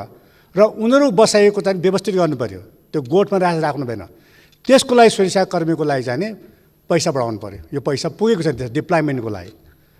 दोस्रो, माननीय मन्त्री हेर्नुभएको होला, लकडाउनको प्रोग्राम, विशेष प्रोग्राम छ कान्तिपुरमा। हेर्दाखेरि मन रुन्छ। त्यो भारतबाट आएका जनताले दुःख पाएको, बच्चा बोके 2-3 बच्चा बोके, भोकभोकै मरेको, भोकभोकै हिँडिरहेको, त्यसलाई चाँडै व्यवस्था गर्नुहोस्। बरु हाम्रै संसद विकास कोषको पैसा अहिले जुन बाँकी छ त्यसमा खर्च गर्नुहोस्। 165 जनाको खर्च ताने खर्च हुनुहोस्। त्यो तुरन्त धर्म लाग्छ तपाईँलाई, तपाईँको मन रुन्छ त्यो हेऱ्यो भने यसो हेरेर भएको होला।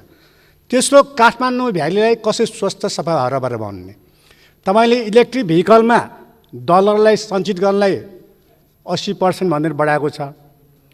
कि इलेक्ट्रिक भेहिकल मात्रै डलर जान्छ, हुस्कीमा जाँदैन, इम्पोर्टेड हुस्कीमा, विलासित गाडीमा जाँदैन, प्रधानमन्त्री राष्ट्रपति चढ्ने गाडीमा जाँदैन, हाम्रा मन्त्री चढेका ठुल्ठुला पदहरूमा जाँदैनन्। त्यस कारण काठमाडौँलाई स्वच्छ हराउनलाई अहिले वास्तवमा लकडाउन कारणले काठमाडौँ हावा एकदम स्वच्छ छ। 400-500 हुने चाहिने यो इमिसन कार्बनको रेट चाहिँ अहिले 200मा झरेको छ। पिएम घटेको छ, स्वास्थ्य राम्रो छ। पिएमले त फोक्समै जान्छ त्यो पार्टिकल म्याटर्सहरू। त्यस कारण चाहिँ काठमाडौँमा चाहिँ बरु सकिन्छ भने सबै मानिनेहरूलाई, सबै सरकारी कर्मचारीलाई, सबै सरकारी कर्मचारीलाई ड्युटी फ्री चाहिँ इलेक्ट्रिक भेहिकल प्रदान गर्नुहोस्। सांसदले किन्छ यो सबै चाहिँ यसलाई डिस्पोज गर्नुहोस् ताकि काठमाडौँको कार्बन इमिसन रेट घट्छ। यो भ्याल्यु यो डोम टाइपको। तेस्रो, अब यो मदन भण्डार कुरा धेरै चर्चा गर्यो। 75-76 को कार्यक्रममा मदन भण्डार विज्ञान प्रतिष्ठान छ, त्यो कहाँ पुग्यो? अब अहिलेको र 76 र अहिलेको 77-78मा चाहिने विश्वविद्यालय छ। एउटा प्रौद्योगिकी विश्वविद्यालय मदन भण्डारको नाममा, अर्को चाहिने विज्ञान तथा प्रविधि विश्वविद्यालय भनेपछि त्यो विज्ञान प्रतिष्ठान कहाँ पुग्यो? त्यसको बजेट त लास्ट टाइममा त्यो बजेट थियो 75-76मा, त्यसको चाहिँ स्पष्ट पार्नु पर्यो।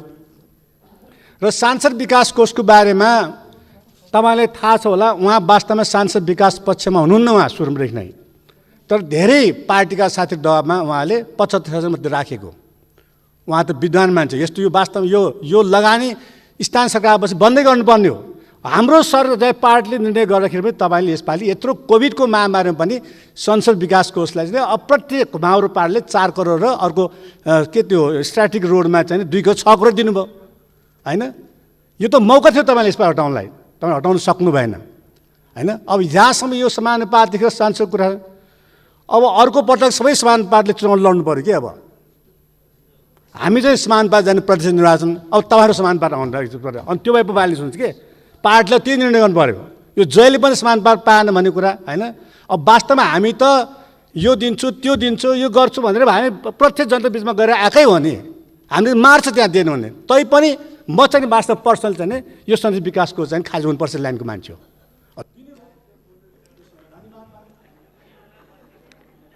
माननीय श्री तेजुलाल चौधरी।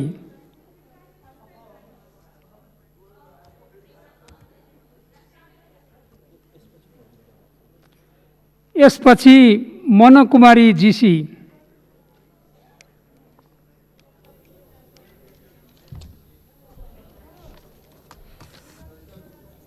सम्माननीय सभामुख महोदय, यसपालिको विनियोजक विधेयकमा 77 मा खर्चतर्फ 14 खर्ब 74 अर्ब 64 करोड राखेको छ।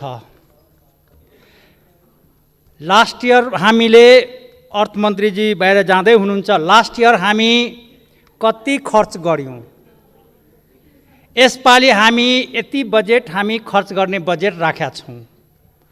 खर्च गर्ने हामीले के देख्यौँ कि खर्च गर्दाखेरि कुन कुन बजेट बजी खर्च हुँदो रहेछ। अहिले हामी सरस्वती हेर्दाखेरि प्रधानमन्त्रीको कृषि कार्यक्रममा व्यापक रूपमा खर्च हुँदो रहेछ बजेट, जति आयो त्यति स्वाहा। त्यसपछि बजेट खर्च हुने केमा हो त, अहिलेको बजेट एउटा शीर्षक छ स्वयंसेवक शिक्षक राख्ने। स्वयंसेवक शिक्षकमा 6000 स्वयंसेवक शिक्षक 2 अर्ब 23 करोड रुपैयाँ, त्यो तुरन्तै खर्च हुन्छ। किनभने त्यो कार्यकर्ता भर्ती गर्ने ठाउँ हो, त्यो खर्च हुन सजिलो सजिलो आइटमहरू यिनीहरू हुन्। त्यसकारणले मैले के आग्रह गर्न चाहन्छु अर्थमन्त्रीज्यूलाई, अहिलेको खर्च गर्ने मेन यो महामारीको मेन एजेन्डा भनेको 2टा एजेन्डा मात्रै हो। एउटा भनेको राहत, त्यसपछि त्यहाँ राहत सँगसँगै सङ्क्रमित रोकथाम र उपचार र लकडाउनबाट प्रभावित भएका श्रमिक, बेरोजगारी र किसान र व्यापारी उद्योग सबैलाई असर अनुसारको राहत दिने कार्यक्रम ल्याउनु पर्थ्यो। त्यो भएको छैन, त्यसमा खर्च गर्नु भएको छैन, खर्च गर्नु भएको छ कम। अहिले खर्च गर्ने कुराहरूमा बढीभन्दा बढी, अहिले खर्च गर्ने कुराहरूमा सबभन्दा बढी अहिले स्वास्थ्य सामग्रीको मा, पिसिआरमा अथवा यो सामग्रीहरूमा त्यो उपलब्ध छैन। क्वारेन्टाइनमा खर्च गर्नुपर्ने हो, त्यो खर्च पर्याप्त मात्रामा छैन। यतातिर व्यवस्था गर्न र अर्को दोस्रो प्राथमिकता हुनुपर्ने हो रोजगारीमा, त्यहाँ यतातिरमा हाम्रो ध्यान गएको छैन। त्यसकारण मैले के आग्रह गर्न चाहन्छु र एउटा कुरा, तपाईँहरू छात्रवृत्तिमा खर्च गर्ने 2 अर्ब कति करोड रुपियाँ राख्नु भएको छ विद्यार्थीको छात्रवृत्तिमा, जम्मा विद्यार्थी सङ्ख्या छ 26 लाख छ। त्यसमा नेपालको संविधान अनुसारको समावेशी क्लस्टर अनुसार किन त्यो नेपालको संविधानलाई पहल गर्न सक्नुहुन्न? त्यहाँ जेहेन्दारलाई रे, डक्टरहरूमा जेहेन्दारलाई रे, ठिक छ, जेहेन्दारको 45% हामी दिइराखेका छौँ, तर समानुपातीमा जाने व्यक्तिहरूको, समावेशीमा जाने व्यक्तिहरूको खर्च भइराखेको छैन। त्यसमा दलितहरूको राम्रो छैन, थारूहरूको छैन, मधेसीहरूको छैन, मुस्लिमहरूको छैन। त्यसकारण यतातिर ध्यान दिन मैले, यतातिर यो छात्रवृत्तिको खर्च गर्न मैले आग्रह गर्न चाहन्छु। धन्यवाद। माननीय श्री मनकुमारी जीसी। यसपछि माननीय कृष्ण भक्त पोखरेल।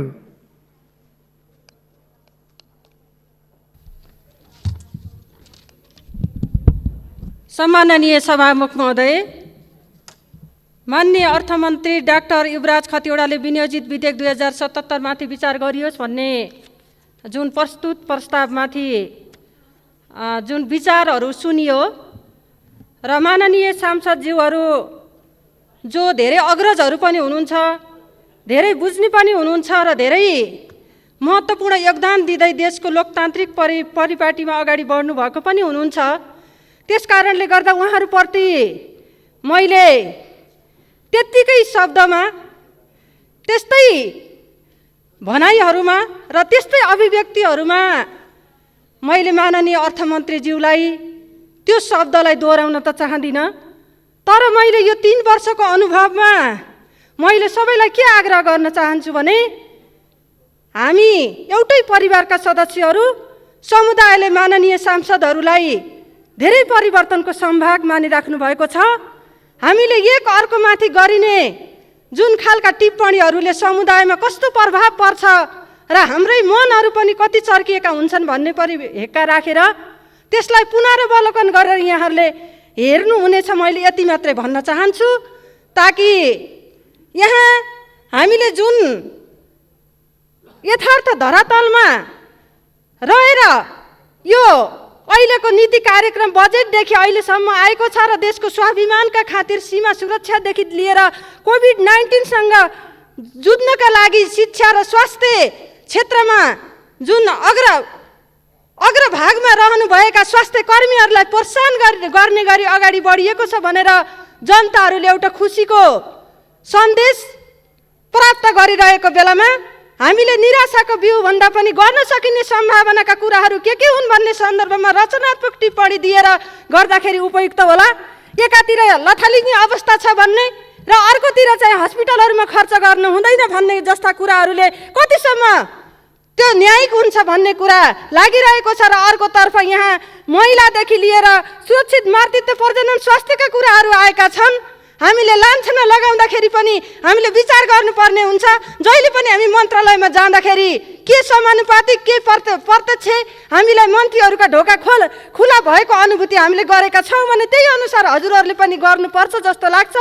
र अन्य कुराहरूमा भोलिका दिनमा हामीले स्थानीय पूर्वाधारका बजेटहरू सँगसँगै जाने यो विधि भएका कारणले गर्दाखेरि त्यो अनुसार हामीले समानुपातिकका साथीहरूले पनि सक्रियताका साथ सहभागिता गराएर केही त्रुटि छन् भने त्यसमा हामी सच्याएर अगाडि बढ्ने सबैलाई प्रेरणा मिल्नेछ भन्ने पनि लागेको छ। र यति बेला हामी कोभिड-19सँग जुन विदेशबाट आउनुभएकाहरूको जुन अवस्था लथालिङ्गे छ त्यसलाई कसरी सम्हाल्ने र श्रमिक मजदुरहरूदेखि लिएर विभिन्न आपद विपदमा परेकाहरूको सुरक्षा कसरी गर्ने, अपाङ्ग दलित वर्गदेखि लिएर विभिन्न सीमान्तकृत जातिहरूलाई कसरी उहाँहरूको सुरक्षा संरक्षण गर्ने र हिजो मात्रै छुटेको लैङ्गिक अल्पसङ्ख्यक समुदायको जुन हामीले पहिला तेस्रो लिङ्गी भन्थ्यो यसलाई नाम परिमार्जित गरिएको छ। उहाँहरूको नीति कार्यक्रम बजेटसम्म छुटेको छ। बाल विकासको जुन चाहिँ शिक्षकहरूको छुटेको छ।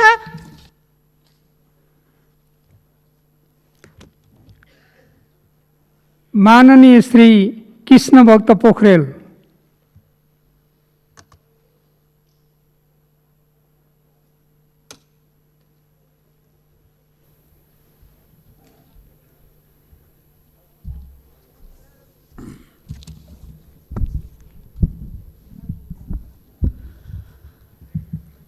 सम्माननीय सभामुख महोदय, माननीय अर्थमन्त्रीले जुन विनियोजन विधेयक 2077 प्रस्तुत गर्नुभएको छ यो कुनै अहिले मात्रै प्रस्तुत भएको विधेयक होइन। हामीले धेरै लामो समयदेखि बजेट आइसकेपछि विनियोजन विधेयक प्रस्तुत गर्ने गरेका छौँ। त्यही सिद्धान्तमा आधारित छ र बजेटलाई कसरी कार्यान्वयन गर्ने भन्ने सन्दर्भमा आएको विधेयक हो। यसमा मुख्य गरी 4-5वटा कुरा उठाइएको छ कि 77-78मा निमित्त सङ्घीय सञ्चित कोषबाट चाहिँ खर्च गर्ने अधिकार कसरी त्यसको प्रयोग गर्ने, विनियोजनको प्रबन्ध कसरी गर्ने, अन्तर सरकारी वित्तीय हस्तान्तरण सम्बन्धी व्यवस्था कसरी गर्ने, योजना कार्यक्रम कार्यान्वयन सम्बन्धी विशेष व्यवस्थाहरू के हुने, लेखाङ्कन प्रतिवेदन तथा आन्तरिक लेखा परीक्षण सम्बन्धी व्यवस्था के हुने, वित्तीय अनुशासन सम्बन्धी व्यवस्था के हुने, अख्तियार तथा कार्यक्रम स्वीकृति सम्बन्धी कार्यक्रम मापदण्ड र मार्गदर्शनहरू कसरी बनाउने भन्ने सन्दर्भमा छ। तर हामीले के छलफल गर्यौँ कि मेरो ठाउँमा पुल कहिले कति बन्छ, मेरो बाटो कहिले बन्छ, कि हामी विषयमा आधारित भएर छलफल नगरिकन अर्थमन्त्रीले डाक्टर पिएचडी गर्नु नै अपराध भए जस्तो गरी भविष्यमा कुनै बच्चाहरू हाम्रा छोराछोरी कोही पनि डाक्टर बन्नु नै अपराध हो भन्ने ढङ्गबाट विनियोजन विधेयकमा छलफलले सही निष्कर्षमा हामी पुग्न सक्छौँ। हामी लामो समय सत्ता चलाएरै आएका पार्टीहरू पनि छौँ, तर सत्ता नहुने बित्तिकै यस ढङ्गबाट छलफल अगाडि बढाउन उचित हुँदैन। कि हामीले छलफल गरौँ कि अहिले सरकारले गरेको यो विशेष व्यवस्थाहरू विनियोजन सम्बन्धी प्रबन्ध होस्, अन्तर सरकारी वित्तीय हस्तान्तरण सम्बन्धी प्रबन्ध हुन्, यी प्रबन्धहरूमा यस ढङ्गबाट व्यवस्थित गर्न जरुरी छ भन्ने ढङ्गबाट छलफल हुन जरुरी होइन र? हामीले बजेटका सन्दर्भमा त हिजै व्यापक रूपमा छलफल गरिसक्यौँ नि, सैद्धान्तिक छलफल गऱ्यौँ। अरू विनियोजन विधेयक अन्तर्गत मन्त्रालयका विकास बजेटका सन्दर्भमा हामी लामो फेरि छलफल गर्दैछौँ। तर अब बजेटमा भएका सन्दर्भका विषयहरूलाई पनि अन्यथा हुने गरी कि यो बजेटमा चाहिँ वृद्ध भत्ता अहिले किन बढाइएन, वृद्ध भत्ता यही संसदबाट पारित कानुनले सङ्कुचन गरेको वृद्ध जो एकल महिला विधवा भत्ता जुन थियो त्यसलाई मार्ग प्रशस्त गरेको छ, बजेटले खोलिदिएको छ कि आज हामी छातीमा हात राखेर भन्न सक्छौँ कि यति बेला यो सङ्कटका घडीमा वृद्ध भत्ता चाहिँ नबढाउनु बेठिक थियो भन्न सकिन्छ। खालि बोल्नका लागि बोल्ने हिसाबबाट हाम्रा प्रस्तुतिहरू देखिन्छ।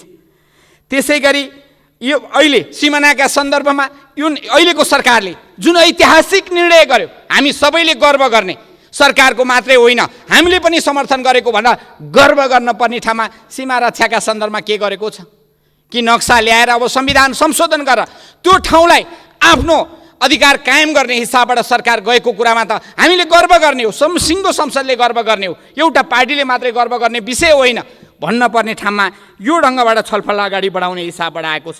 त्यसै गरी शिक्षा नीतिका सन्दर्भमा यो अहिले विनियोजन विधेयकले केही प्रबन्ध गर्छ र? त्यसै गरी हुँदै नभएको कहिले हामीले सांसद कोष भन्ने कुरा बजेट छँदै छैन। स्थानीय पूर्वाधार विकास कार्यक्रम जो एउटा मात्रै 165 निर्वाचन क्षेत्रमा समानुपातिक ढङ्गबाट जाने विकास कार्यक्रम, यसमा सहभागिताका सन्दर्भमा प्रत्यक्ष र समानुपातिक भन्ने कुरा छैन। हामी मिलेर छलफल गरेर त्यसलाई निर्णय गर्न सक्छौँ। त्यो विधिमा कसरी जाने भन्ने कुरामा हामी छलफल गरौँ न। तर त्यो हुँदै नभएको कुरा संसद कोष भन्ने छँदै छैन र सांसदले हामीले कुनै पैसा बाँड्ने कुरा पनि हुँदैन कि त्यहाँ त स्थानीय तहको खातामा त्यो पैसा जान्छ र त्यहीँबाट त्यो खर्च प्रणाली हामीले व्यवस्थित गरेका छौँ। त्यसकारण अहिले जो विनियोजन विधेयक नेपाल सरकारको तर्फबाट अर्थमन्त्रीले प्रस्तुत गर्नुभएको छ, यो विनियोजन विधेयकको सिद्धान्त, मर्म, भावना र बजेटको जो चाहिँ एउटा स्पिरिट हो त्यो अनुसारै प्रस्तुत गर्नुभएको हुँदा म यसलाई समर्थन गर्न चाहन्छु र अहिले जुन ढङ्गबाट छलफल गर्ने। धन्यवाद।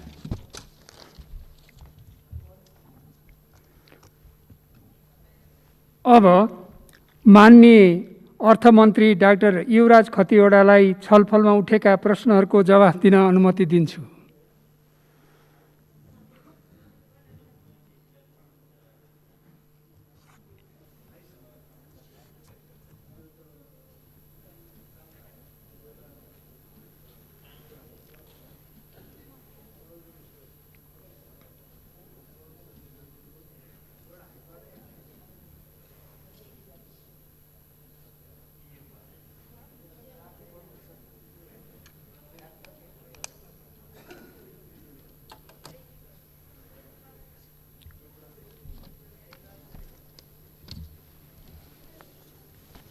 सम्माननीय सभामुख महोदय, विनियोजन विधेयकमाथिको छलफलमा भाग लिनुहुने मान्य सदस्यज्यूहरूलाई धन्यवाद दिन चाहन्छु।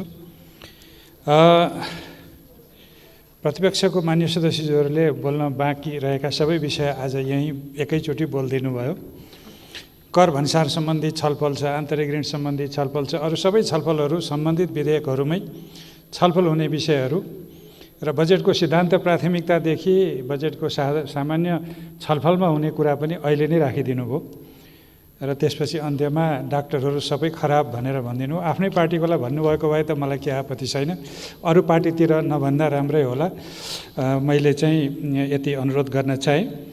र फेरि के हुन्छ भने मान्य सदस्यज्यूहरू, सामान्य सहमुख मार्फत म के अनुरोध गर्न चाहन्छु भने कसैको पनि धैर्यको परीक्षा त्यति लामो लिनु हुँदैन र मैले सधैँ भन्ने गर्छु, हाम्रा संसदका आफ्नै मर्यादाहरू हुन्छन्। म त्यसैमा बसेर जस्तो भाषामा यहाँहरूले भने पनि मैले आफ्नो शालीनता छोड्न मिल्दैन। त्यसो हुनाले यो बजेट महिला मैत्री भएन, यो बजेट भएन, डाक्टरले बनाएका बजेट, यो यहाँ मान्य सदस्यज्यूहरूको आफ्नो धारणा हो। म महिला मैत्री बजेटबाट सुरु गर्छु। जुन बेला लैङ्गिक बजेटको प्रचलन सुरु थिएन, म राष्ट्रिय योजनाको सदस्य हुँदा लैङ्गिक बजेट अडिटको प्रक्रिया सुरु गराएको मान्छे हुँ। लैङ्गिक उत्तरदायी बजेट छ कि छैन भन्ने प्रक्रिया सन् 2000-2001बाट प्रक्रिया अघि बढेर आएको विषय हो। विषय अब के हो भने त्यस अनुसारको बजेट विनियोजन भए अनुसारको बजेट खर्च भयो कि भएन, त्यस अनुसारको हुँदैछ कि छैन, त्यसको अडिट गर्नुपर्छ भन्नुभएको भए राम्रो हुन्थ्यो। महिला मतदाताहरू बाहिर पनि हुनुहुन्छ, त्यसकारण मैले यसलाई स्पष्ट गर्नुपर्छ कि यो बजेट महिला मैत्री बजेट हो। बजेटको अनुसूचीमा हेर्नुहोला, लैङ्गिक उत्तरदायी बजेटको अडिट छ र त्यहाँ प्रत्यक्ष लाभ हुने कति कार्यक्रम छन्, अप्रत्यक्ष लाभ हुने कति कार्यक्रम छन्, तटस्थ हुने कति कार्यक्रम छन्, त्यो हेर्नुहोला। त्यसको आधारबाट यो बजेटको मूल्याङ्कन गर्नुहोला। समग्रमा आफूलाई एउटा विषयमा चित्त नबुझेको कारणले समग्र महिला जगतको यो बजेट भएन भन्नु चाहिँ सम्पूर्ण महिलासँग केन्द्रित गरिएको बजेटमाथि अन्याय हुन्छ। यो कुरा मैले भन्नै पर्ने हुन्छ। एउटा महत्त्वपूर्ण कुरा। दोस्रो महत्त्वपूर्ण कुरा के हुन आउँछ सामान्य सभामुख महोदय भने बजेटको प्रगति। आर्थिक कार्यविधि तथा वित्तीय उत्तरदायित्व ऐनले नै वार्षिक रूपमा भएका काम कारबाहीहरूको मन्त्रालयगत वार्षिक प्रतिवेदन बुझाउनुपर्छ भनेको छ र त्यो मान्य सदस्यज्यूहरूलाई प्राप्त भइसकेको छ। मान्य सदस्यज्यूहरूले त्यो पढ्नुभयो कि भएन, त्यसमा राम्रा जति गर्न सकियो उपलब्धि भएका कुराहरू, गर्न नसकेका कुराहरू पनि हामीले स्पष्ट भनेको छौँ। बरु त्यो विवरण पल्टाएर यसमा यो भनेको के, यसमा यति मात्रै भएछ नि भनेर सोधिदिनु भएको भए मलाई चाहिँ त्यसलाई स्पष्ट पार्ने अवसर हुन्थ्यो। त्यो मिलेन। त्यसो हुनाले यो बजेटको किताबबाट त्यो खोजेर होइन, अर्कै किताबबाट यो खोज्नुपर्छ भन्ने मलाई लागेको। त्यसपछि अलिकति रक्षाको बजेटको बारेमा पनि प्रश्न उठाउनु भएको छ। रक्षाको बजेट बढ्यो, सुरक्षाको बजेट घट्यो, यो चाहिँ मैले बुझेको छैन। हाम्रो सुरक्षा प्रणालीमा नेपाली सेना छ, सशस्त्र प्रहरी छ, नेपाल प्रहरी छ, अरू अनुसन्धान विभाग छ, निकायहरू छन्। समग्र सुरक्षा क्षेत्र कसैले सीमा सुरक्षा गर्छ, कसैले शान्ति सुरक्षा कायम गर्छ र कसैले अरू कुराहरू हेर्छन्। त्यति हुँदा गृह मन्त्रालयको खास गरी बोर्डर आउटपोस्टमा अलिकति बढी हाम्रो क्षमता बढाउनु छ भनेर बजेट विनियोजन गरिएको छ, त्यसकारणले केही रकम बढेको छ। रक्षा मन्त्रालयको समग्र बजेट बढेको छैन र त्यसमा बरु भौतिक पूर्वाधार मन्त्रालयबाट गरिने कतिपय कामहरू, चाहे त्यो दार्चुला टिङ्कर सडक होस्, चाहे अरू सडकहरू हुन् जुन रणनीतिक रूपमा सुरक्षा कायम गर्न र सीमा सुरक्षा गर्न आवश्यक हुन्छ, ती सडकहरूको काम चाहिँ नेपाली सेनाबाट गराउने भनिएको छ। यद्यपि बजेट अरू नै मन्त्रालयमा छन्।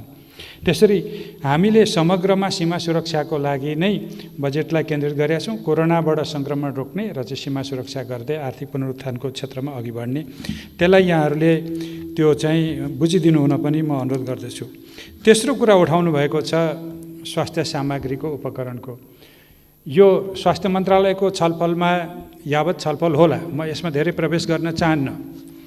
तर मैले के मात्रै अनुरोध गर्न चाहन्छु भने यही भएर स्वास्थ्य सामग्रीको लागि चालु वर्षमै 5 अर्ब जतिको निकासा दिइसकिएको छ, थप निकासा, जसले आगामी केही महिनाको स्वास्थ्य सामग्रीको अत्यावश्यक सामग्रीको आवश्यकता पुरा हुन्छ भनेर यसअघि नै भनेको छु।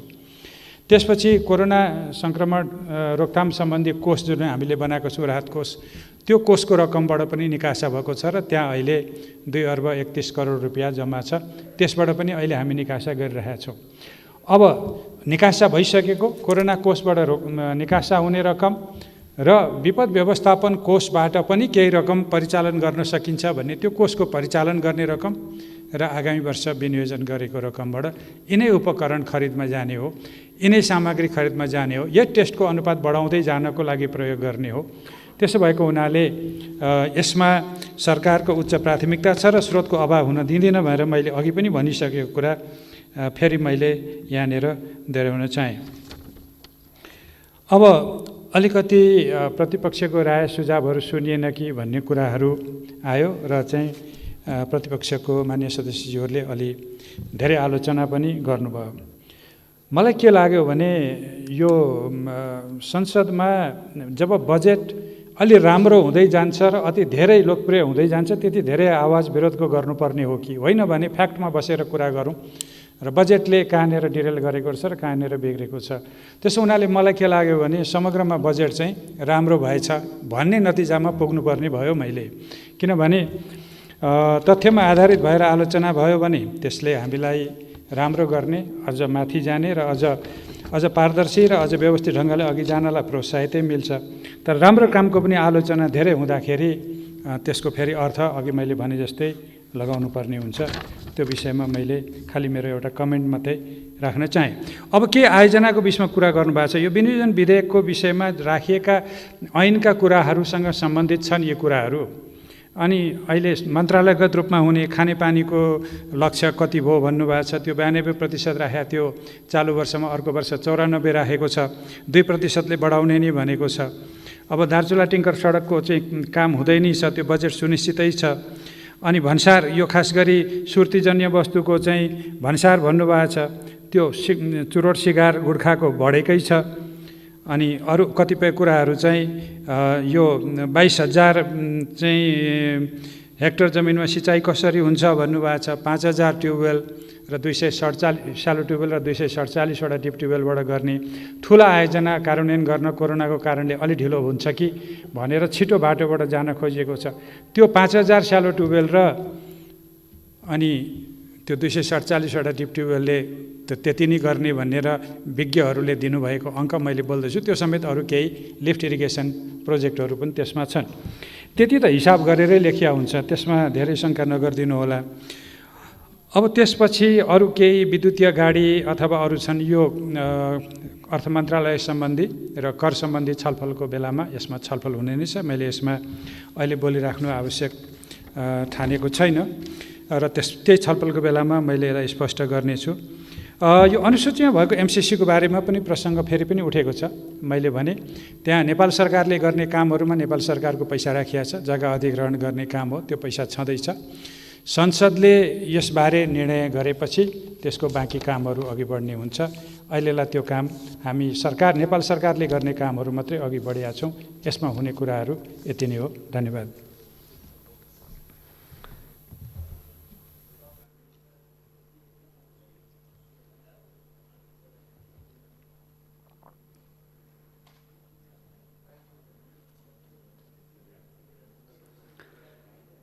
मान्य सदस्यहरू, अब यो छलफल यहीँ समाप्त हुन्छ।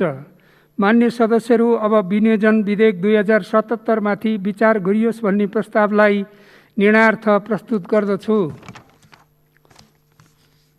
यो प्रस्तावको पक्षमा हुने मान्य सदस्यहरूले हुन्छ भन्नुहोला, यसको विपक्षमा हुने मान्य सदस्यहरूले हुन्न भन्नुहोला। यो प्रस्तावको पक्षमा हुने मान्य सदस्यहरूले हुन्छ भन्नुहोस्। यसको विपक्षमा हुने मान्य सदस्यहरूले हुन्न भन्नुहोस्।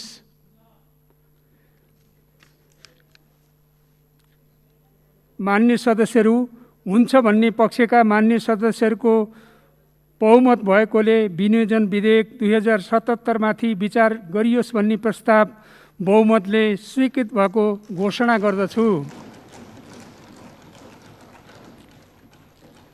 मान्य सदस्यहरू, विनियोजन विधेयक 2077 को विभिन्न मन्त्रालय एवं सचिवालय अन्तर्गतका विभिन्न शीर्षकहरूमाथि छलफल गर्न सम्बन्धित मन्त्रीले आफ्नो मन्त्रालय एवं सचिवालयसँग सम्बन्धित प्रश्नहरूको उत्तर दिन समेतका लागि यही 2077 साल जेठ 23, 24, 25 र 26 गतेसम्मका दिनहरू तोकेको छु। साथै उक्त छलफलमा दलीय प्रतिनिधित्वको आधारमा विभिन्न मन्त्रालय एवं सचिवालय र सो मन्त्रालय एवं सचिवालयसँग सम्बन्धित विभिन्न शीर्षकहरू अन्तर्गतको छलफलमा भाग लिनुहुने मान्य सदस्यहरूको नाम सम्बन्धित दलीय प्रतिनिधि मार्फत सम्बन्धित मन्त्रालयको विनियोजन शीर्षकहरूमाथि छलफल हुने दिन बैठक बस्नु 1 घण्टा अगावै कार्यव्यवस्था शाखा प्रतिनिधि सभा सङ्घीय संसद सचिवालय नयाँ बानेश्वरमा उपलब्ध गराइदिन हुन अनुरोध गर्दछु।